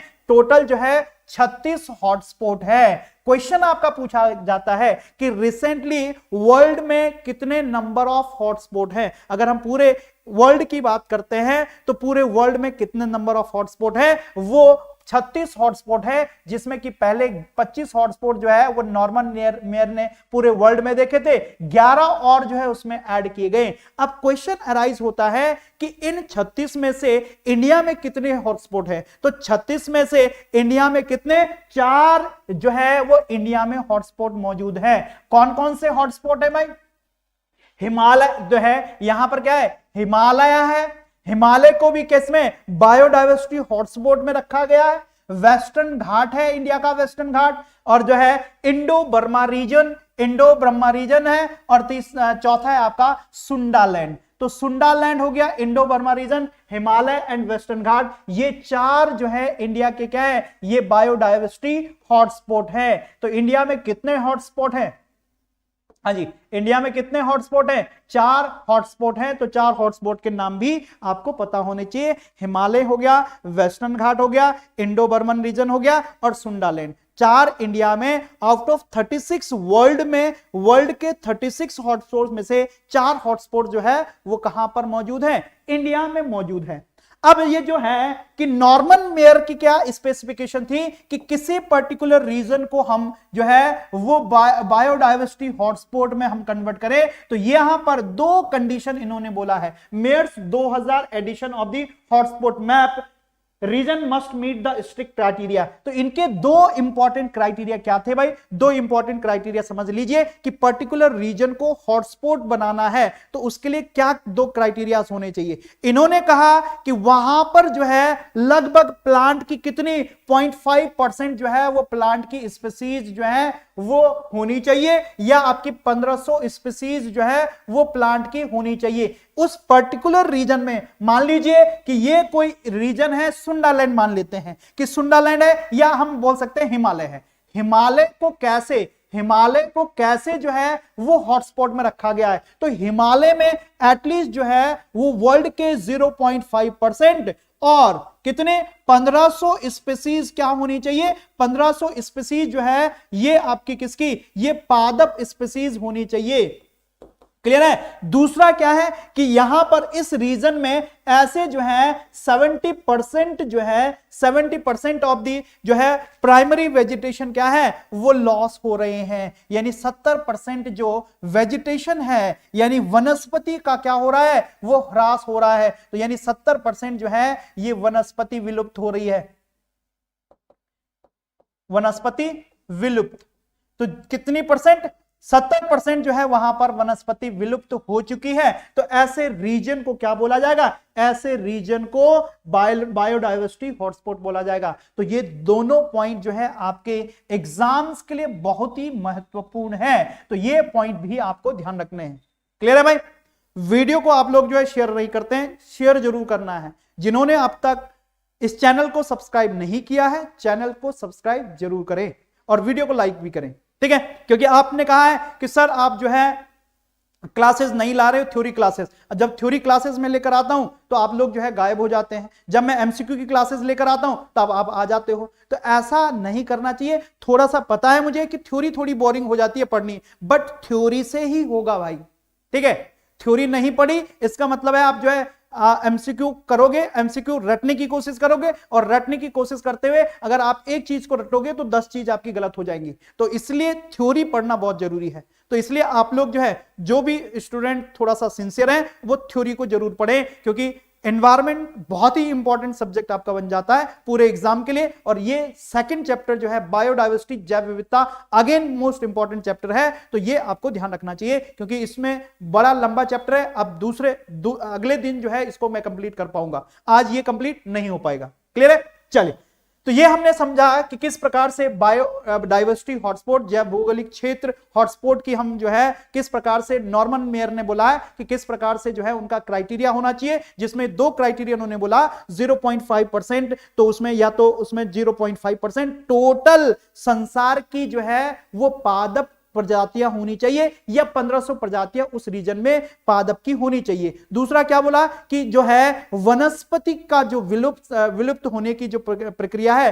वो लगभग अगर 70% जो है वो वनस्पतियां विलुप्त हो चुकी है तो उस पर्टिकुलर रीजन को किसमें? बायोलॉजिकल हॉटस्पॉट में रखा जाएगा, जिसको संरक्षण की जरूरत है। अब क्या हो गया? अगर ऐसा कुछ है तो यानी उस पर्टिकुलर रीजन को संरक्षण की जरूरत है। किससे? हम ह्यूमन बीइंग से, क्योंकि हम जो है सेल्फिश हैं, सेल्फिश होते हैं, पूरे ह्यूमन जो है वो सेल्फिश होते हैं, अपनी नीड के लिए कुछ भी कर जाते हैं। तो वही उन्हीं ह्यूमन से बचाने के लिए, हमसे बचाने के लिए क्या किया है? वो बायोलॉजिकल हॉटस्पॉट बनाए गए ताकि वर्ल्ड को उन स्पीसीज से बचाया जाए। कि अगर उनसे बचाया नहीं जाएगा तो जो है अनबैलेंस होगा, और धरती अगर अनबैलेंस हो गई तो हम जो है हमारा जो ह्यूमंस का जो है वो संख्या वो भी क्या होने लग जाएगी, घटने लग जाएगी, क्योंकि हम जो है किस पर, नेचर पर डिपेंड है, और नेचर को ही अगर हम खत्म कर दें तो क्या हो जाएगा, हम भी जो है विलुप्त होने के कगार पर आ जाएंगे। तो अगर अपने आप को सेफ रखना है तो नेचर को भी सेफ रखना होगा, बायोडाइवर्सिटी जैव विविधता को भी मेंटेन कर रखना होगा, इसलिए जो है डिफरेंट स्टेप्स उठाए गए हैं। अगर हम इंडिया की बात करते हैं, India as a mega diversity region, एक मेगा विविध क्षेत्र की अगर हम बात करते हैं तो इंडिया का पढ़ लीजिए भाई, बहुत ही इंपॉर्टेंट है। यहां पर जो है इंडिया की अगर हम बात करते हैं तो इंडिया में जो है कितने, इंडिया जो है अगर देखा जाए तो ये टॉप 20 मेगा डाइवर्सिटी कंट्री में आती है, यानी जहां पर जैव विविधता अधिक है तो टॉप 12 में इंडिया का नाम आता है, किसमें, मेगा डाइवर्सिटी कंट्री में। तो ये टॉप 12 मेगा डाइवर्सिटी कंट्री में आती है, ठीक है। यहां पर लगभग जो है 47,000 स्पीसीज जो है वो प्रजातियां किसकी है, ये पादप प्रजातियां हैं। कितने हजार, 47,000 जो है पादप प्रजातियां हैं, और 81,000 जो है यहां पर किसकी है, यहां पर जंतु प्रजाति है, ठीक है। तो इतनी जो है ये डाइवर्सिटी यहां पर पादप और जंतुओं की है, इसलिए इसको वन ऑफ द 12 जो है 12 टॉप बायोडाइवर्सिटी कंट्री में जो है भारत का नाम आता है। क्लियर है। यहां पर बहुत सारे एंडेमिक प्लांट्स और एनिमल्स हैं। एंडेमिक का मतलब है विलुप्त होने वाले जंतु और जो है यहां पर पादप जातियां हैं, और यहां पर centre of origin of the many flowering and crop plants, और ये जो है पूरे जो है फ्लावरिंग एंड क्रॉप प्लांट्स का क्या है, इंडिया को सेंटर बोला जाता है। और इंडिया की अगर बात करते हैं तो यहां पर मैराइन डाइवर्सिटी, समुद्रीय जो है यहां पर क्या है, जैव विविधता लगभग कितने, ये 7500 किलोमीटर लॉन्ग कोस्ट लाइन है। तो क्वेश्चन इंडिया का पूछा जा सकता है कि भारत की जो है वो कोस्ट लाइन लगभग कितने किलोमीटर है, तो कितने किलोमीटर है, 7500 किलोमीटर जो है इंडिया की कोस्ट लाइन, यानी जो समुद्र के किनारे जो लाइन बनाती है उसको क्या बोला जाता है, कोस्ट लाइन बोला जाता है। अब इंडिया की डाइवर्सिटी की बात करें तो ये हमने यहां पर स्पीसीज देख ली है प्लांट की, और वही हमने किसकी देखी है, यहां पर एनिमल्स की हमने यहां पर देखा है। यहां पर 2 इंपॉर्टेंट जो है बायोडाइवर्सिटी हॉटस्पॉट है, जबकि हमने 4 की बात करें, बट 2 इंपॉर्टेंट है, क्योंकि वो 2 जो है बाकी जो है बाकी पड़ोसी देशों से भी लगते हैं, क्योंकि ये इंटरकॉन्टिनेंटल हॉटस्पॉट को इंटरकॉन्टिनेंटल भी रखा जा सकता है। अगर हम इंडिया की पर्टिकुलर इंडिया की बात करते हैं तो इंडिया के 2 इंपॉर्टेंट जो है हॉटस्पॉट है, एक है वेस्टर्न घाट और दूसरा है आपका ईस्टर्न हिमालय। तो वेस्टर्न घाट में जो है इसको क्या बोला जाता है, वेस्टर्न घाट को सह्याद्री माउंटेन भी बोला जाता है, ठीक है। इसको क्या बोला जाता है, इसको सह्याद्री माउंटेन भी बोला जाता है। यहां पर जो है 325 ग्लोबली थ्रेटेंड स्पीसीज हैं, यानी थ्रेटेंड का मतलब है यानी यहां पर जो है जिनके जो डेंजर में स्पीसीज हैं वो लगभग कितने 325 ग्लोबली थ्रेटेंड स्पीसीज हैं। पर्पल फ्रॉग, ब्लैक लेपर्ड, तो पर्पल फ्रॉग और जो है यहां पर ब्लैक लेपर्ड, ये दोनों भी जो है आपके किस में पाए जाते हैं, ये वेस्टर्न घाट में पाए जाते हैं। अगर हम ईस्टर्न हिमालय की बात करते हैं तो यहां पर नंबर ऑफ लार्ज बर्ड्स और मैमल्स पाए जाते हैं,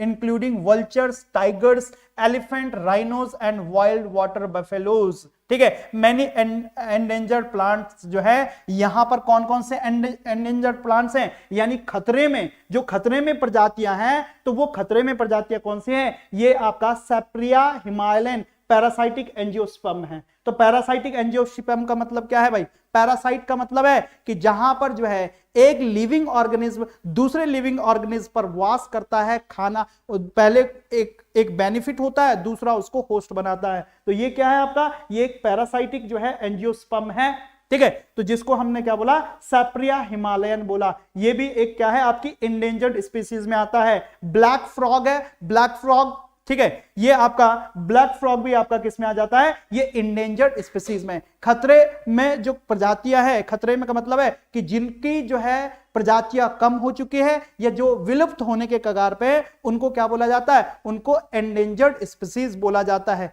जिसमें कि हिमालयन रीजन में ये भी अब जो है बहुत कम ब्लैक फ्रॉग पाए जाते हैं। क्लियर है। अब यहां पर जो है देखो, यहां पर सारी थ्योरीज जो है आपकी वो एक साथ कॉम्पैक्ट हो चुकी है। तो चलिए कोई बात नहीं, इसको हम जो है अगले दिन देखेंगे कि किस प्रकार से इसको अगले दिन जो है हम कंप्लीट करेंगे। तो आज के लिए हम इतना ही रखते हैं और कल वाले जो है सेगमेंट में हम इसको कंप्लीट करेंगे, जिसमें कि अभी हमने एंडेंजर्ड, इसमें अलग अलग जो है स्पीशीज के बारे में हमने पढ़ना है कि आपके विलुप्त होने वाली प्रजातियां कौन सी है, संवेदनशील प्रजातियां कौन सी है, ठीक है। तो वो कौन कौन सी रीजन, उस पर्टिकुलर रीजन में वो आपके रेयर स्पीशीज है, एंडेंजर्ड स्पीशीज है, थ्रेटेंड स्पीशीज है या आपके रेयर स्पीशीज हैं, तो उनको हम जो है कल देखेंगे। और साथ में इंडिया के कौन कौन से जो है नेशनल पार्क हैं, सेंचुरीज हैं और जो है बायोस्फीयर रिजर्व हैं, उनके बारे में कल हम देखेंगे। और परसों जो है हम क्वेश्चंस जो है इसके ऊपर टैकल करेंगे। तो आई होप ये जो है जैव विविधता का अब तक वाला पार्ट और जो है आपका पारिस्थितिकी एवं पारिस्थितिकी तंत्र का पार्ट जो है आप लोगों को समझ आया होगा। अगर नहीं आया तो आप जो है वो हमको कांटेक्ट कर सकते हैं। नंबर पहले इसमें दिया गया था आपका, उस नंबर पर आप जो है हमें कांटेक्ट कर सकते हैं। और अगर कोई समस्या है तो आप लोग जो है पर्सनली मैसेज कर सकते हैं, ठीक है। तो आज के लिए इतना ही रखते हैं, कल फिर आप लोगों से मुलाकात होगी। तब तक अपना ख्याल रखिएगा, रिवीजन जरूर करते जाइएगा। थैंक यू, धन्यवाद। जय हिंद, जय उत्तराखंड, गुड नाइट, शुभ रात्रि।